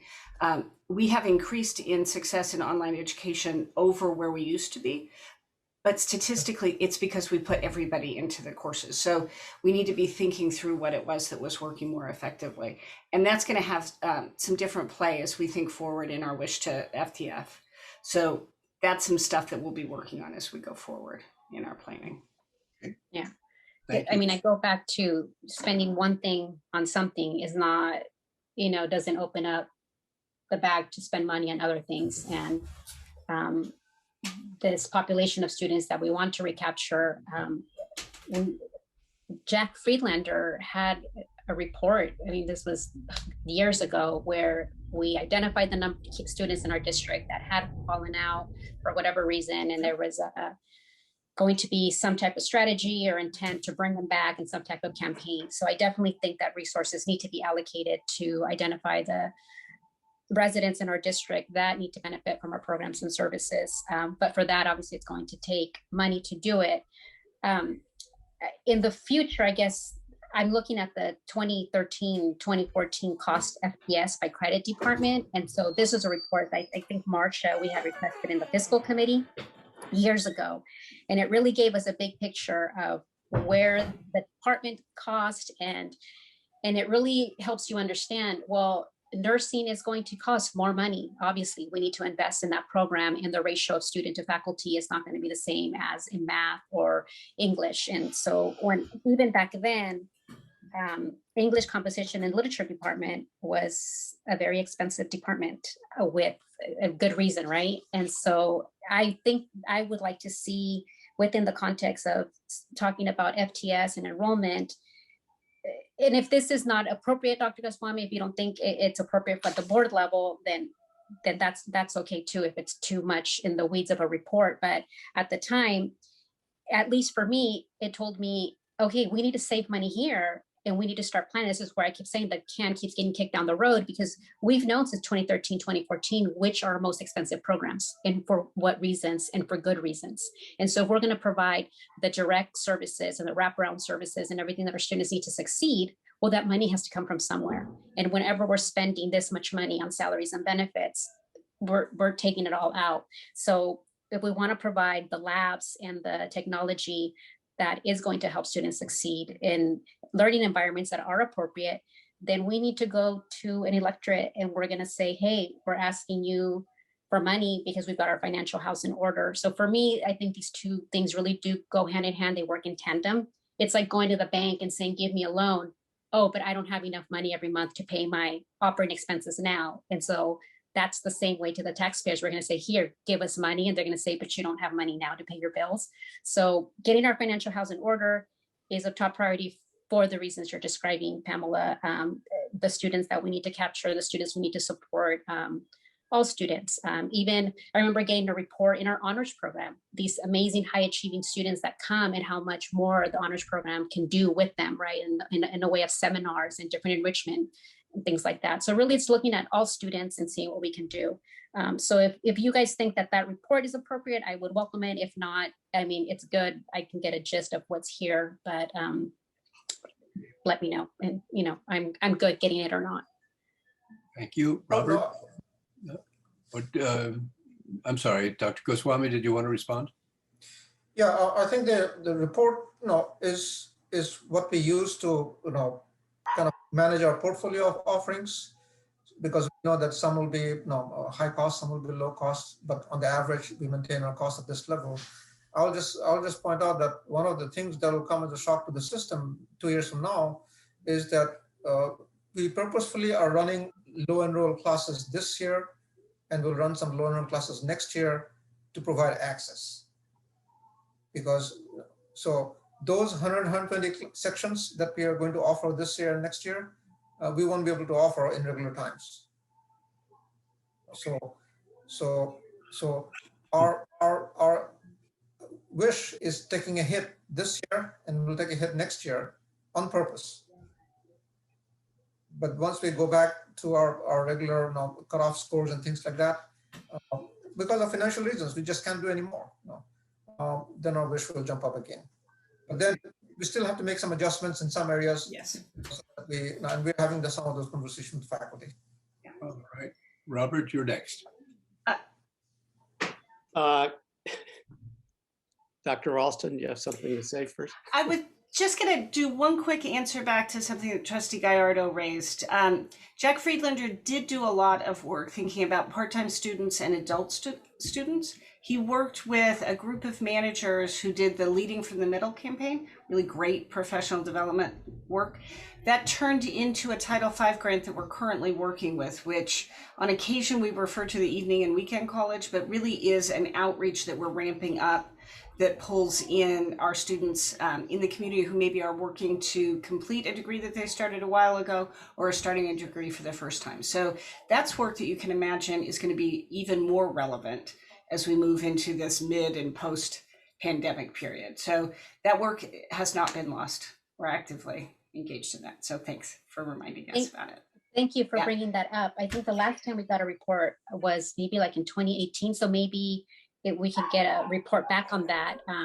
I'd imagine that program also needs to be supported on the student services side of the house. I'm interested to learn going forward, guided pathways, how we've adjusted the master schedule of the college to move courses to weekends, to evenings, and how we've accommodated the student services, which is such a big undertaking. But I would love to hear more about that. So thank you for reminding us that that's still happening and underway.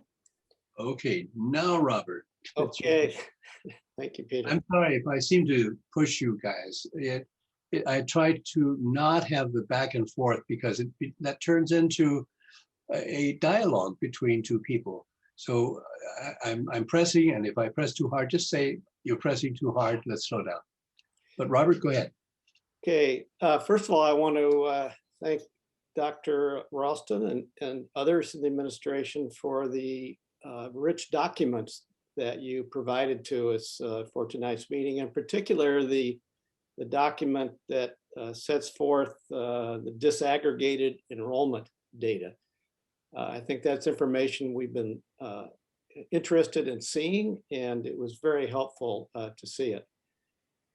I am still interested, and I think I brought this up at other meetings, as to learning more about the actual reasons. We can surmise what the reasons are. We all have an idea what the reasons are, but I attended the a webinar last week put on by the Foundation on Enrollment. Dr. Ralston presented, and Paloma Arnold and Michael Bedell also presented. Really a very good webinar. And one thing I learned, and maybe I should have known this or heard it, but it went by me, is that we made 2,000 calls to people, to students who had either dropped out or partially dropped out or completely dropped out.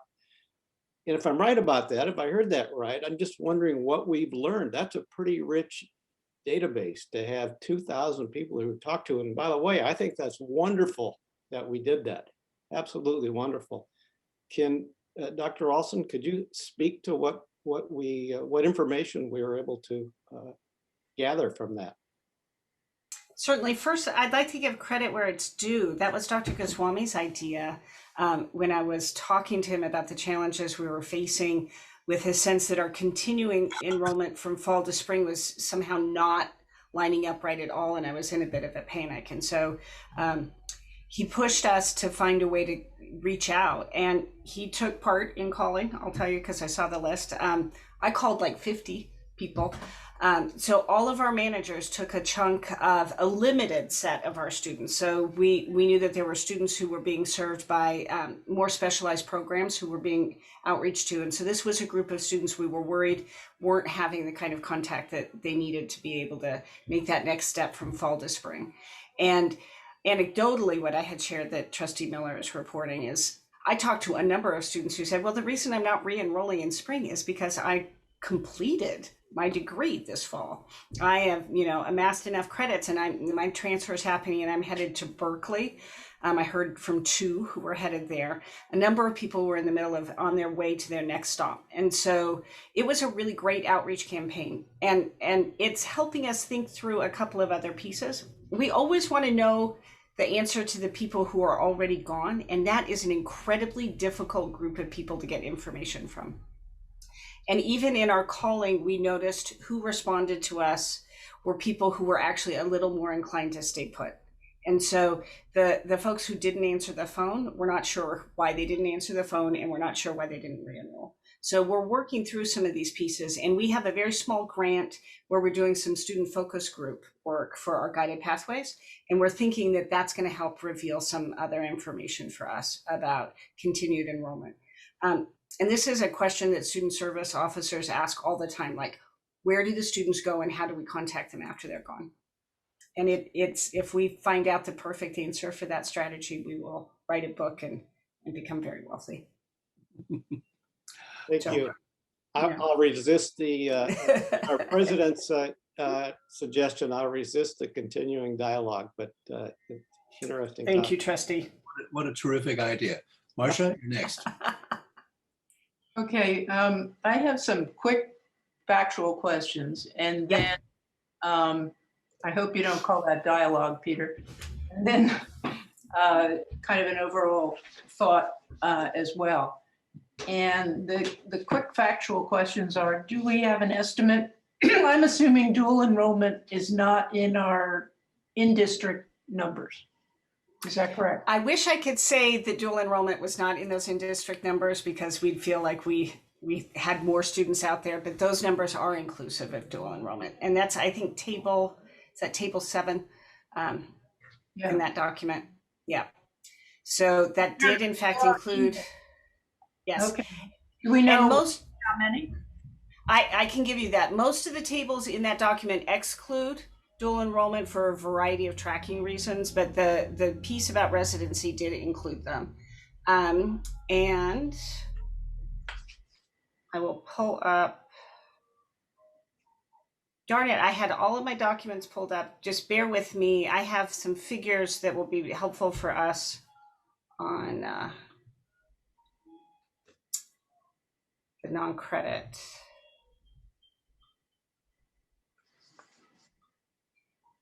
Could you ask me another question while I look through? Technically, I'm having a little problem right now.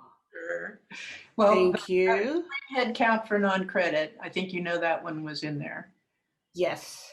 I told Dr. Goswami. Yeah.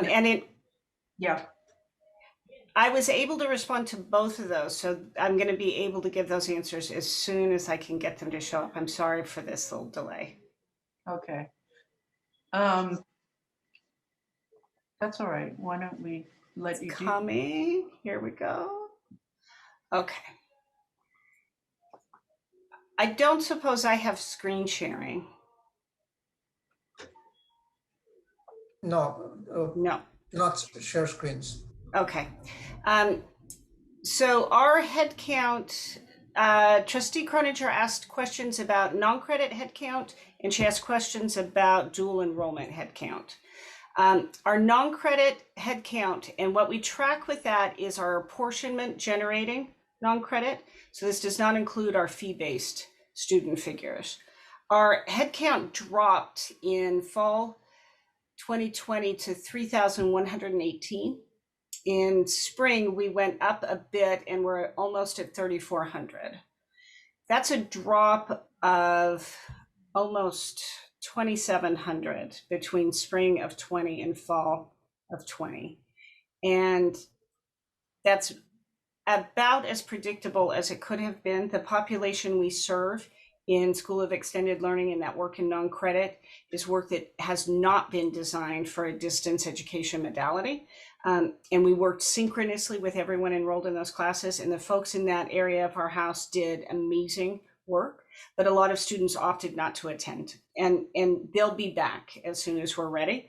But that's been a challenging spot. Our dual enrollment figures held relatively steady. Our spring 20 enrollment headcount for dual enrollment is just about 1,700. And then our fall 2020 is 1,732. So we actually recovered in some ways. Our numbers for spring 21 on dual enrollment are always kind of a work in progress as we work to get everybody enrolled and all that coursework between our many districts. So by the end of the semester, I'll have a clear understanding of how well our enrollment worked there. We've made a number of changes in the dual enrollment process, and so we're feeling really optimistic that we're capturing more of the students who are enrolled in the courses that we're able to offer. So, and that's been an amazing project. Okay, but that would mean that the numbers for spring 2021 in district don't have dual enrollment, right? Yes, that would be right, because they're only able to track what's currently in. So that number will grow, it won't drop. Okay. So that's a live data catch. And so we don't usually want to report the dual enrollment as a standalone number until after we're done, but I didn't pull them out for that head count. So it'll go up. A reasonable number is 1,700. Yeah. Okay. And it looks like we have in spring as many non-credit as we have credit in district, which is somewhat ironic.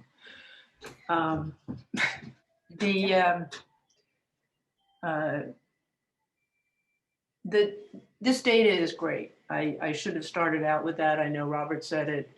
It's wonderful from my point of view to give us a sense of who we are, because if we don't know who we are, I don't know how we know where we want to go. So it's wonderful to see this data. You said, I think, that you're updating some aspects of it. And I was... Yes, so I had a couple of errors in the table 14A and B. I was working with international programs and we were doing some reverse engineering on some of our predictions. And so we have fine-tuned those numbers, and Dr. Goswami and Jasmine will be sending off the same report that you have, but with corrected figures. They're not dramatically different on the far end, but they're just reconciled. We had a math glitch. Okay. Not proud of it, but it happened. When you do that, it would be really helpful to provide some way to get from the numbers in your table to the numbers in the 5-year projections. I have not been able to figure out how to match that up. And it's really a simple matter, I think, of saying, okay, my projection of so many dollars more from these students represents X number of people. That's all. And then that fits back to your table. So if you can clarify that, I know I had asked about that and I think it would be great. Did your table include the idea of how hard it is to get an F1 visa right now? Do you know? It is as challenging now to get the F1 visa as it has been for the last 7 or 8 months. However, we know that that's improving pretty dramatically. And I was on the phone with Corolla yesterday talking about the early outreach she's been having. She's just heard from a set of German students and a set of Dutch students who are coming. So we're seeing already an increased interest. So I'm getting a note that says we should have probably only provided annual data. So in the next version of this, we'll provide annualized data. So I'm getting a little help from the field. So we think that increased access to visas will happen as a result of a political change at the administration. We think the increased health improvements and the rapid vaccination process is going to increase more enrollments. And so what we've been trying to do is think through, if we have no new international students, how damaging will that be? And if we're able to grow back with students coming to us in the fall, how much better will that be? We think it's very likely, but that's a big unknown that we don't yet have answered. Yeah, no, I understand that. I mean, Europe is having a surge, not going well for them right now. So Yeah. to the extent that people are trying to come from those countries, it's hard. But the administration change should make a difference. I hope. I think so. And I know that there's been considerable lobbying efforts and petition work to try to bring this. There are so many issues the new administration is facing, right? So to be able to pump this issue up to the top of the list, I think there's been a kind of a national effort to see that happen, international as well. Marcia, do you have a final question? Peter, you're pushing. But I did get to the end of my questions, data questions, and now my comment. And that is what leaps out to me here is what I mentioned earlier in the context of the bond, and that is the dramatic drop in our in-district student, our proportion of students who are in district, which for this group for spring 2021 is 29.5%. I mean, that's stunning to me. And I want people to realize that that's a long-term trend. This is not just a one-time COVID problem. It may be exaggerated COVID problem. And I would suspect that our most vulnerable students that you were describing that lost are primarily in-district students. And if we disaggregated that, it would be interesting to see if I'm correct, that you know, our most vulnerable students are in fact living in our district. Because they aren't traveling someplace else to go to college. That would be beyond their means. But long-term trend, in 2002, 76% of our students were in district. In 2007, leading into the Measure V that passed, 65% of our students were in district. In 2014, as I mentioned, 54%, and now we're down at 29.5%. I consider that an emergency. If we are a community college and we serve our community, we need to really focus on this and figure out what's going on and how we can turn it around. I mean, thank goodness for the foundation. Without them, I don't know where we would be. And the Promise Program. So to be a community college, to be able to ask a community for their support, we need to be paying attention to this trend and hopefully turning it around. Pamela, would you care to respond, or Dr. Goswami? I'm going to pass this back to Dr. Goswami because he had a really great response to this issue recently. Yeah, we'll leave it at that. Okay. What was the response? That was a concise, wonderfully brief comment. We move on to item 4.4, which is having to do with policy review as per Resolution 18. Yes, I have two board members who serve on that committee, Kate Parker and Jonathan Aboud. And based on the discussion at the board level last go around on March 11th, one of the things that's is happening is that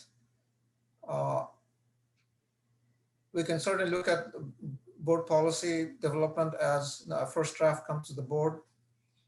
But the board also has language in there that says that,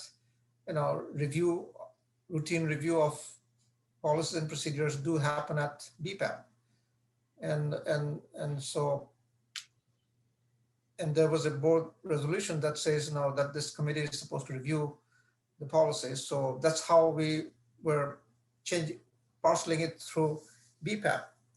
The committee is not drafting any language. Committee is providing just insights or comments about I think we need to change something here, or this language needs to be modified in some way. So that's how the committee work is proceeding. So what is happening as a result is that the task force goes through a number of, let's say 6 or 8 policies a month, and the BPAP has the capacity of going through only 2 or 3 a month. So we are going to get into a serious logjam, and we are already in that right now. So I'm just looking for board's ideas about expediting the work that you wanted us to do in terms of the policy review.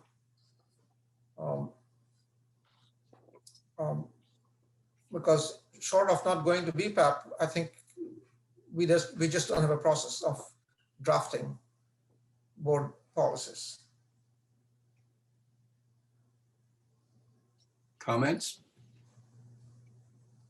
Peter, do you mind if I ask Marcia to give background on the policy? Because I understand it was drafted back in 2013. Marcia, there was some reasoning. Would you mind commenting on how this all came about? Well, it all came about to frankly make the process more effective and efficient, because if BPAP is going in a direction that the board isn't, then you start bouncing things around. And so the idea was to, these are board policies. And so the idea was to talk about it at the board level, get consensus, and then move it forward. And the easiest way to get consensus is, in fact, to have a draft, because then you are talking about something concrete. So, one way to deal with this is to ask Jonathan or Kate to bring us a draft that describes what they're saying, what the task force is saying should be addressed, and then send that off to BPAP if the board sends in that direction. But I do think there are 2 things that happen. I mean, the board as a whole gets to hear about what this special task force, this isn't routine. This is not routine review like in that policy. Routine review is like legal updates from the league. This is a very focused, very important review of all board policies, looking for the specific things that the committee is tasked with. And I think it benefits the board to hear what that is. At the same time, if the board has additional ideas, other ideas, some considerations, that should come up front in the process, not on the back end. Or again, we're going to have a logjam. So, I don't get to assign Kate or Jonathan anything to do, but that would be a helpful way to go from my point of view. It catches us up on what's going on, and we're in sync. Okay. But I also see that you have a hand up. You wanted to speak to this. Really, how I would suggest that we might try to deal with it. Yeah. Jonathan, you had your hand up, but you took it down, or? Trustee Parker has her hands up.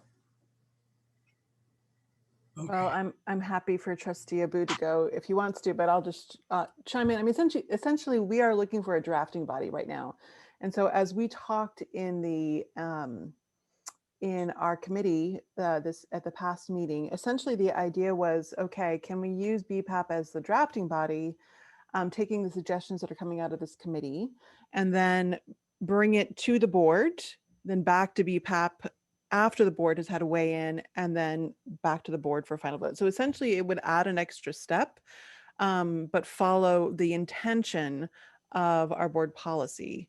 So it would slow things down, but I mean, I don't know what Trustee Abu's workload is right now, but essentially, I'm used to having, institutional capacity to and the cross-checking that really needs to go on with legal on this as well.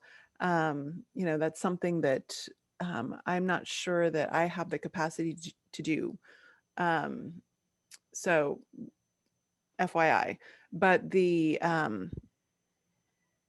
idea was to kind of essentially follow the intention that Trustee Croninger is bringing up, where it's not expedited. They're really a drafting body for the first go round. And then they have their way in after we have our first discussion of the draft. So that's what we were thinking. Yeah, I think the drafting body, explaining like that, I think was really good, Kate, for everybody else to see where we're at. Like, yeah, we have no one we come up with ideas. We don't really come up with the language itself. And I don't feel qualified myself to come up with the language. I mean, I could help review language. That's what we were elected to do, but composing some complex, and this is not simple stuff. It's pretty complicated. So I don't know how I feel about that. I think we can play a role in helping. Maybe we can do some more, language preparation, but I don't think we should be drafting them. But Dr. Goswami, I was hoping you would mention the second expanded BPAP idea, not the second BPAP. That's wrong. But you had talked about BPAP is the real bottleneck here, along with the board agenda. But BPAP's the bottleneck, so they have other things going on. So how would that work? Yes, I mean, even if the work goes to BPAP for first round, as Kate mentioned, they don't have capacity to do all of that. So we have to really expand BPAP by a number of other people who have to be somewhat trained to write policy language. And the board goal was fairly ambitious because now we have a huge amount of policies, and to go through all of them in 1 year or 16, 18 months is going to be a monumental task, because you'll spend a lot of time every board meeting also talking about all of those policies. So that's why I wanted to bring this discussion to the board so that you understand some of the logistical challenges you run into. Reviewing is one thing, and then doing something with the review and actually drafting something and going through the process is going to be somewhat cumbersome and slow. Let's see. I think I'm at loggerheads as to who was next. Okay, Marcia, you're next. Well, I was just going to say, when we originally said that time frame, I didn't think it would happen. We spent 3 years with a representative committee, 2 trustees and representatives from the various parts of the college that were affected, including Academic Senate, CSEA, et cetera, but also the specific departments. 3 years going through our policies, and that was as fast as we could do it. So I don't think there's any shame in not getting through them in the time that was in the resolution, but I think it's pretty hard to push that onto BPAP to draft too. I wonder if Michael would want to weigh in on that.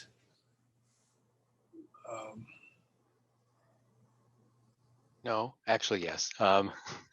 Waiting for that. BPAP is not the primary drafting body of the policies and the procedures that come before them.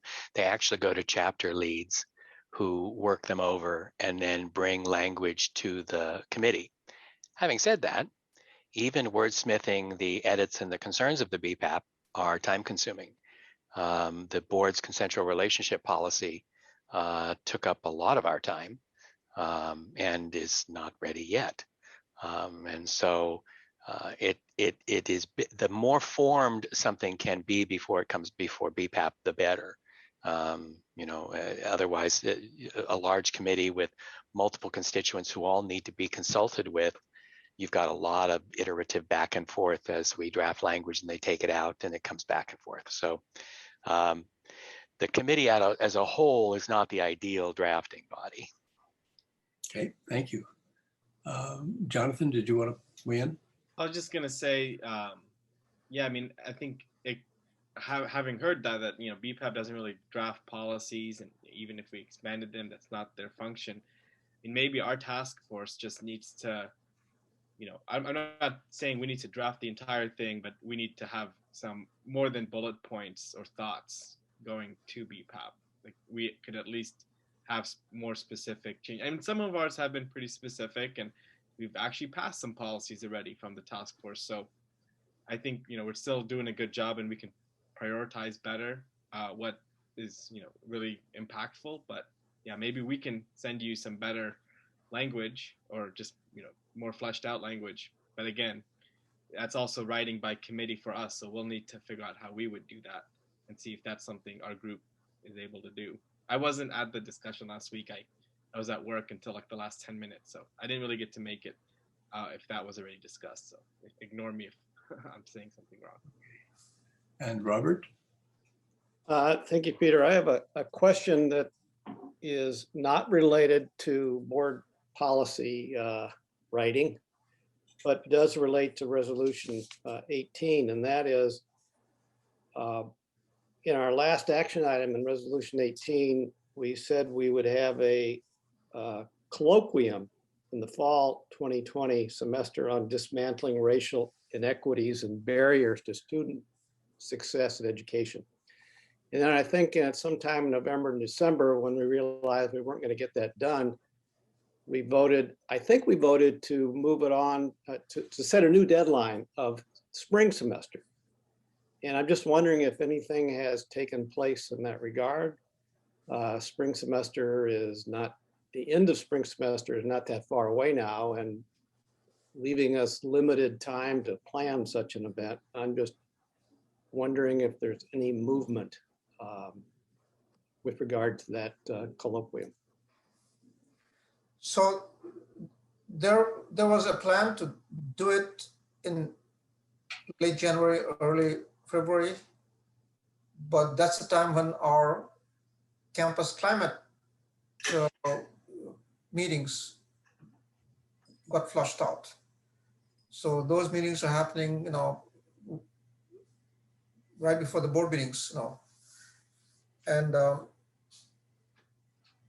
so to a certain extent, those meetings are serving the purpose of what it is that the colloquium would have elicited, but it will still be important for the board members to actually participate and engage in that discussion. How do we do it in a COVID world, in this kind of a setting? And now, even if 85 people show up, you don't get to see the 85 people. You don't get their body language. You don't get their reactions. So the holdup has been that primarily. And so, with your concurrence, I would attempt to set something up moment we can come back in person, even if it is socially distant. With social distancing, because I think those discussions need to happen in person.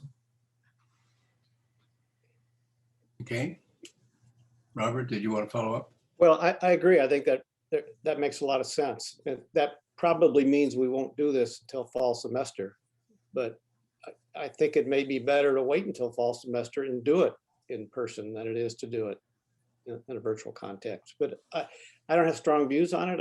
I'd be interested if any other trustees have opinions in that regard. Anybody want to respond to Robert's concern? Okay, Jonathan? Yeah, I think, if we need to do it in person and it's better, I think that's okay, especially if people haven't organized to plan one in spring semester, which is almost over. But, it should be like a board meeting though.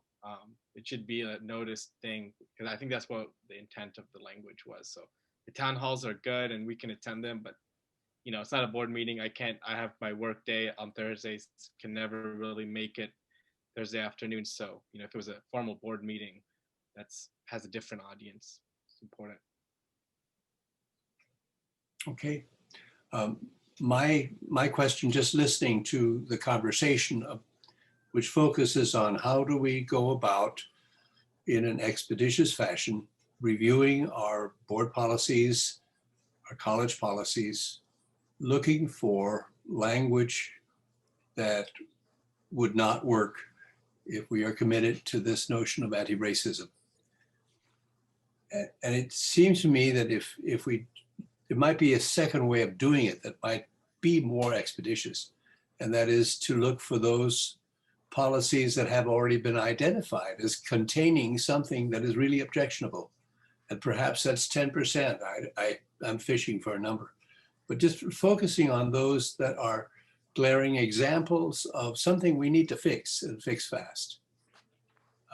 Might that not be a different way of tackling the problem and making sure that it gets done? Yeah, Marcia? Well, I was just going to say I could volunteer to talk with you and Utpal about figuring out how to get something drafted without going to the meetings, but something that reflects what the committee is put together in what it wants, and then get it in front of the board and to BPAP and that kind of thing. I mean, I'm willing to put some work into that, but I think I should talk details, you know, if anybody's interested with you and Utpal about trying to facilitate that. And I think prioritizing, like you just mentioned, would be a big part of that. You know, what comes first? Yeah. Okay. I think Well, I'd like to move on. we are proceeding by prioritizing. So, you know, we're not going from 1 to 2 to 3 to 4. We're jumping around. And so because our intent has been that let's pick up policy that impacts students first, most. Okay. So Good. there is still, even that is a big list. Yeah. Okay. Can we move on to item 4.5, discussion of pending board resolutions? And I will address. Peter, can I, sorry, I had my hand up. I was going to tell Marcia that I can help you, Marcia. You know, a lot of what we heard that was identified as something that could potentially be improved, a lot of that was in that board policy that was repealed that you helped write a while back, if you recall. And it was really focusing on local students, certain populations. There was a lot in that policy. Unfortunately, the college repealed it. But I think that when I heard a lot of the suggestions that could improve and make things better for the community, a lot of it was already in what you've drafted in the past. So I can help you if you'd like. I have, you know, I spend a lot of time on board stuff, 10, 12 hours a week. So I don't have a problem doing that. Well, I think that's good. I mean, I think maybe we can unglue the process if we try to get some of that in front of people. Yeah, I think, like I said, I think we've talked a lot about this and I think this shouldn't be a problem. 4.5 is a discussion of pending board resolutions, and there are two, or at least potentially two. One was a thought I had about responding to an ongoing process of looking at anti-Asian violence, which obviously has occupied the headlines for this past week at least. But it isn't anything new. And I just wondered if we should say something about it. And if we should, what is it? The second resolution is having to do with a chancellor's office resolution that Dr. Goswami can address. Do you want to just briefly introduce it? Yeah, I think the Chancellor's office is interested in local boards to designate April to be the DEI month. And they have suggested some language that they used that we can borrow, and we can certainly borrow some language from other institutions that are also doing that. So if there is board interest, we can draft something up for the April 25th meeting or that Thursday's meeting. Okay. So returning to the anti-Asian sentiment, what is your thinking? Let's see, I guess Jonathan was first. Yeah, Peter, I shared my thoughts with you obviously over email since we talked on Monday, but I'll share some of them right now in public. I mean, I'd say, the first basic point is, the resolution needs to acknowledge the role of white supremacy and racism in this violence and in anti-Asian hate in general. So I think we need to do that. So that's a basic thing. I think what's also really important to do is to connect the history of anti-Asian hate in Santa Barbara and in our district with what goes on around the world. We had the May 23rd stabbing shooting where anti-Asian hate was part of the murders of a former SBCC student. And we've also had a lot of anti-Asian rhetoric against our international students at City College around the college, so in the Mesa area. So, I think we need to acknowledge those things because they have a role in the greater zeitgeist of our society, that they're not isolated incidents. And then, in terms of the resolve clauses, we talked about this, but I'll say it for everybody else. But, it should look inward, not externally. We're not trying to get others to change. We should change ourselves. And so I would put in that, we want to have zero tolerance for hate speech and xenophobia on campus and encourage reporting of all instances heard. And I know going back to resolution 18, we had committed to a better reporting system by the end of fall. So I don't know 100% how that's worked out, but yeah, so we want to, I think, putting in zero tolerance for hate speech and xenophobia and encouragement to report, continued commitment to our Asian students, and especially providing a safe campus and mental health support, and physically safe and emotionally safe. And then I think the third one I'm gonna scratch. So those are my just general comments. I have a lot to say on this, but just want to make sure those things would be represented in the resolution. Thank you. Anna, I think you were first. I missed you. Actually, Kate was. Go ahead, Kate. Okay. I'm sorry, Kate. Sure, I don't care whatever order. I want to speak on both the topics, and so, but I want to speak just on the first one, a resolution in support of our Asian American, Asian, and Pacific Islander students and staff and community. And I really do think it's very important that we do that. I see already that a number of community colleges have stepped on this. And so there's draft language out there that we could use as a basis. I think that's important. I would like it to be accurate in terms of resolutions and the whereases and so forth. And I really appreciate Trustee Aboud's directive suggestion that we focus on what happened locally as well. There is state legislation around this that I think it's important that we talk about supporting. So I would appreciate it if we could tie that package all together. And then I hope you can, I'll raise my hand again when it's time to talk about the second resolution. Okay, I'll do that. Anna? Yes, well, rather than repeat what was said, I just want to say that I echo what was already said, but with a particular emphasis on taking note of, cleaning up our own house. And so making it, very local as we look towards the global or the national, as it were. So yeah, I concur. I was going to say, but since it's been repeated, definitely for the anti-racism and the support for the Asian and Asian American Pacific Islander. The as far as the resolution is concerned and making April DEI, I'm very much in favor of that. I think it's a good idea, because having something in your face on a regular basis, kind of, keeps you mindful of it. So, yeah. Okay, thank you. Marcia? Definitely support the idea of a resolution. I think it should be inward looking at what we want to do, or maybe along the lines of Resolution 18, in the sense that we said, here are some things that we think we should do.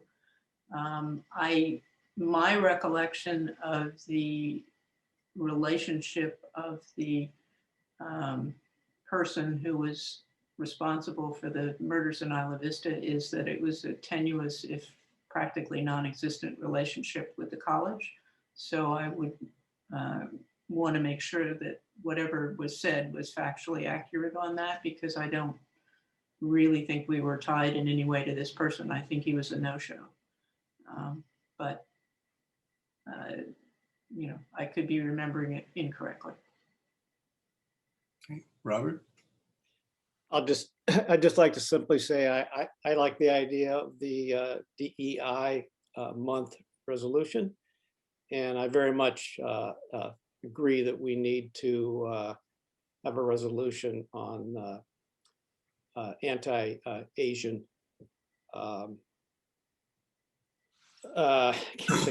I'm losing the word, but on concern over the hate speech and actions that have been taken, unfortunately, against our Asian American community. Okay, and Kate, you wanted to say something on this second one. Yes, I did want to say that on the second possible resolution, the possibility of a DEI Awareness Month in April as something that's ongoing, I think that that's a great idea. I did take a look at the resolution template, and I think it's also quite good. The one thing I wanted to call out, and I do that with caution because I'm very aware of being just a white person on this board, and that is the term that's used in there, Latinx. And I bring it up, and I know it's very popular in educational circles to use it right now. I also know that Pew Research says that only 3% of people who identify into this category actually use that term. And I work with both heritage and native Spanish speakers who actually find the term offensive and see it as a whitewashing of their language. And so I'm cautious about using it in something that is meant to be inclusive. And I would suggest that we get input on that. And maybe not use that as the whole term. For example, using it / with something else. But that is something that I would very much want to hear from our population about what terminology they prefer. Anna, you want to respond to that? Yes, I actually do agree with Trustee Parker on that, because I think that adding the Latina, Latino, and then, you know, / Latinx, would likely be okay. But I like the idea of asking people, because I think people should, should have some input in how they want to be described. And so I concur. Okay. Well, I sense consensus in the affirmative on both measures. I just want to note that Trustee Gallardo has her hand up. There she is. Thank you, Kate. Thank you, Robert. I'm trying to look for, I'm up here looking at San Jose Evergreen. They have, they always have really great resolutions around all of this stuff. And I was in contact with Maida, but anyway, so I can't find it, but I do, yeah, I think that it's good that we're doing this, and these things are terrible. And what I was trying to find in their resolution to talk about is that what I read from the resolutions that they've drafted is they acknowledge these terrible, hateful, awful things that nobody wants in our communities. But at the same time,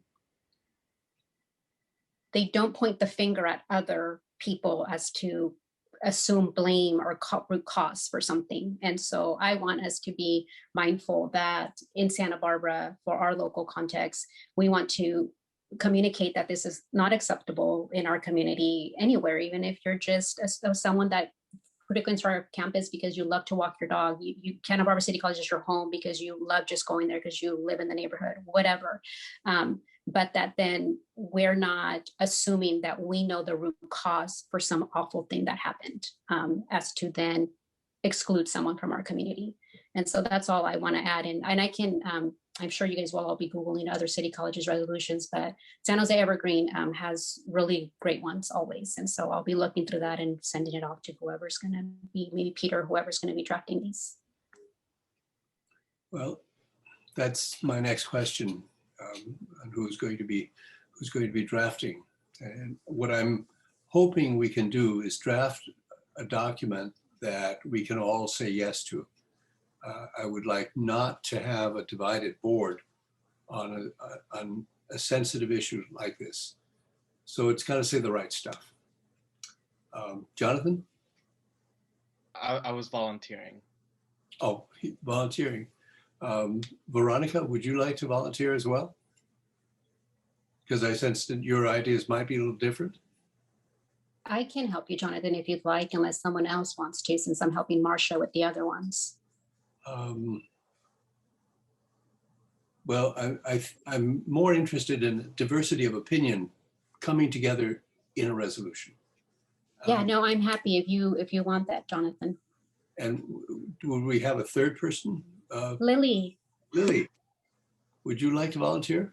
Yeah, I would. And actually, I kind of want to volunteer another person on the student government board, because she's an international student and she's really passionate about these topics. So she'd probably be really interested in joining.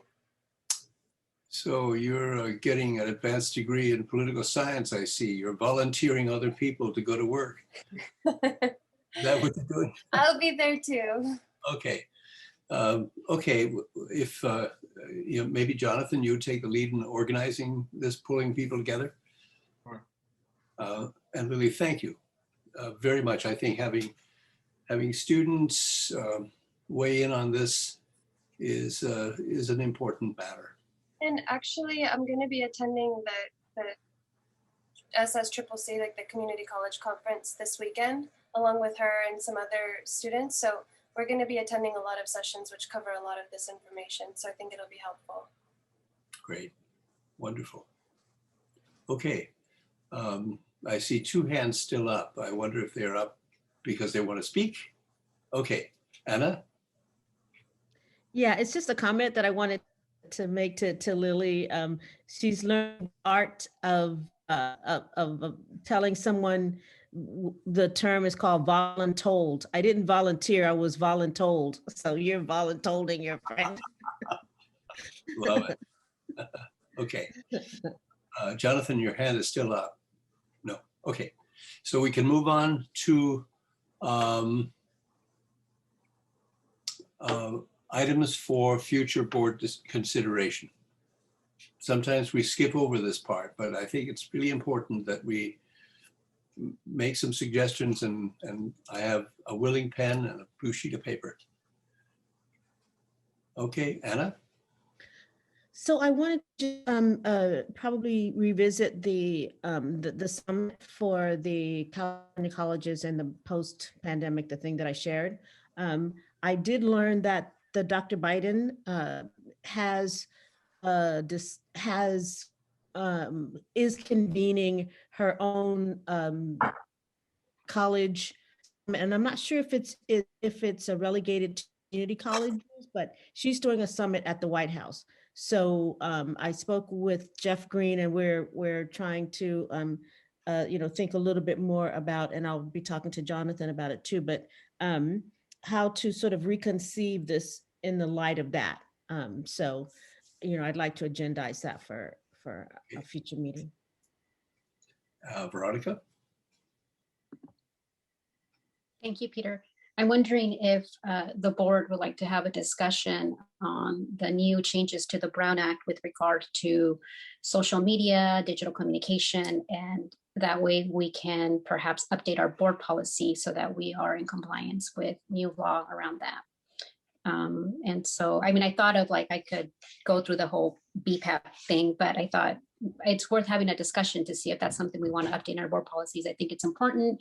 I think that when we have Brown Act requests, it costs staff time and money because they have to go and do stuff. And so if we can somehow streamline everything and get us up to what's current in the law, it would protect our college financially, and it helps the board operate transparently and all that good stuff. So if you guys are interested, I'd like to put that on the agenda. And Craig mentioned it, so that reminded me. One immediate element is that, and I think everyone I've spoken with, aside from the initial supporter of the idea, that we're now required to take roll call votes on all votes. Anytime we enact something, we'll have to do it in a roll call way. There's some question as to whether we need to do that if it is a unanimous vote, which are, well, most of our procedural votes are unanimous. And, but I'm not even sure that that's going to take care of the issue. I'll try to find out by the next meeting. Other issues for the future, for a future agenda.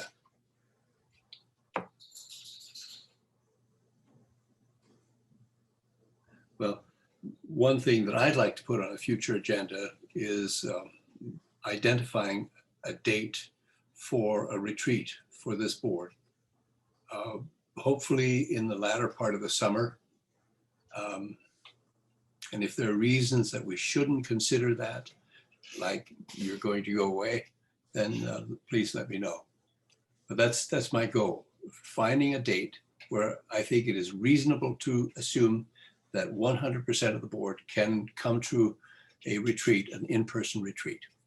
That's the goal. Other issues? Hearing none, we will, shall we take a 5-minute break and then come back to a closed session? Does that work for everybody? I don't think it's going to be a long closed session. Okay. Fine. So let's So do that. You should read what the closed session is for. Yes, I should. Thank you. Let me pull this.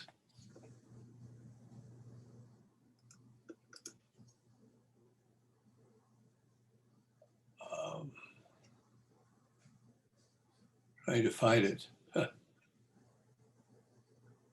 have a quick announcement. One of our students, Ezekiel Contreras, he is receiving an award, the Board of Governors Award for the state, and he's going to be receiving that at the conference this weekend. So I just wanted to recognize him in front of you all. Congrats to him. Thank you, Lily. The reason for going into closed session has to do with conferring with legal counsel over anticipated litigation. There's one case involving significant exposure to litigation pursuant to Government Code Section 54956.9 E2, based upon written demand from the California School Employees Association Labor Relations Representative. So when we come back in 5 minutes, that's what we'll be doing in closed session. You need a motion to adjourn to closed session, Peter? I hear you eager to make such a motion. Is there a second? Second. And now here comes the problem. Is this a roll call vote? No, let's do this by unanimous action. All in favor, say aye. Aye. Opposed, nay?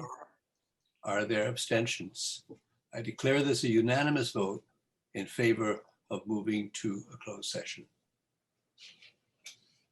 Good night. Good night, Lily. Bye, everybody. Night, Lily. Hi, Lily.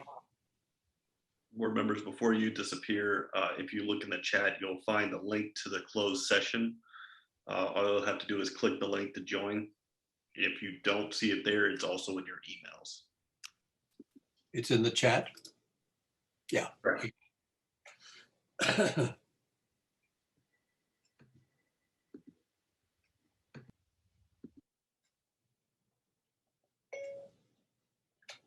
join us in 5 minutes in closed session.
Peter, you're mute. Difficult position for me, muting, being quiet. All right, we are back together, and I have to find my text.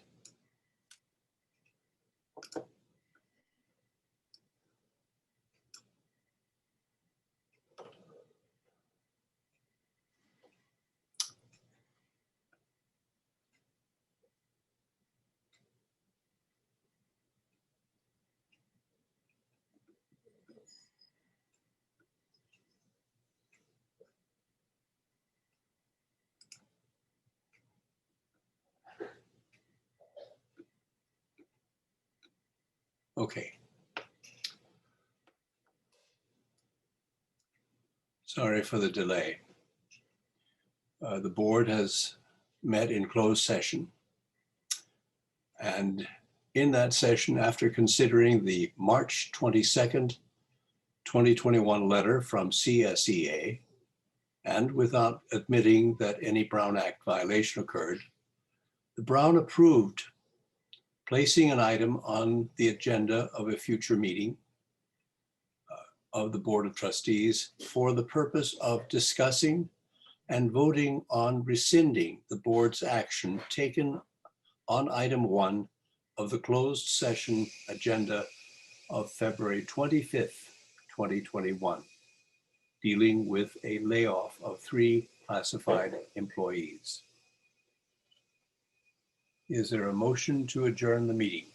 Motion. The motion. There is a correction. You mentioned Brown should be board, Yes. The board approved. not Brown approved. I'm not sure what you just said. Say it again. You stated as Brown approved. It should be board approved. I meant board approved. And then there was a statement about the motion and the vote. Motion was Yes, made. the motion was approved unanimously as a consequence of a roll call vote with all members obviously concurring. Motion made by? The motion was made by Trustee Miller and seconded by Trustee Parker. I think I got it right finally. Got it. Okay. Now, is there a motion to adjourn? So moved. Second? Second. All in favor, say aye. Aye. Are there any dissensions? We'll interpret that as a roll call vote. Thank you, guys. Good night. Adjourn. Good night, everybody. Good night.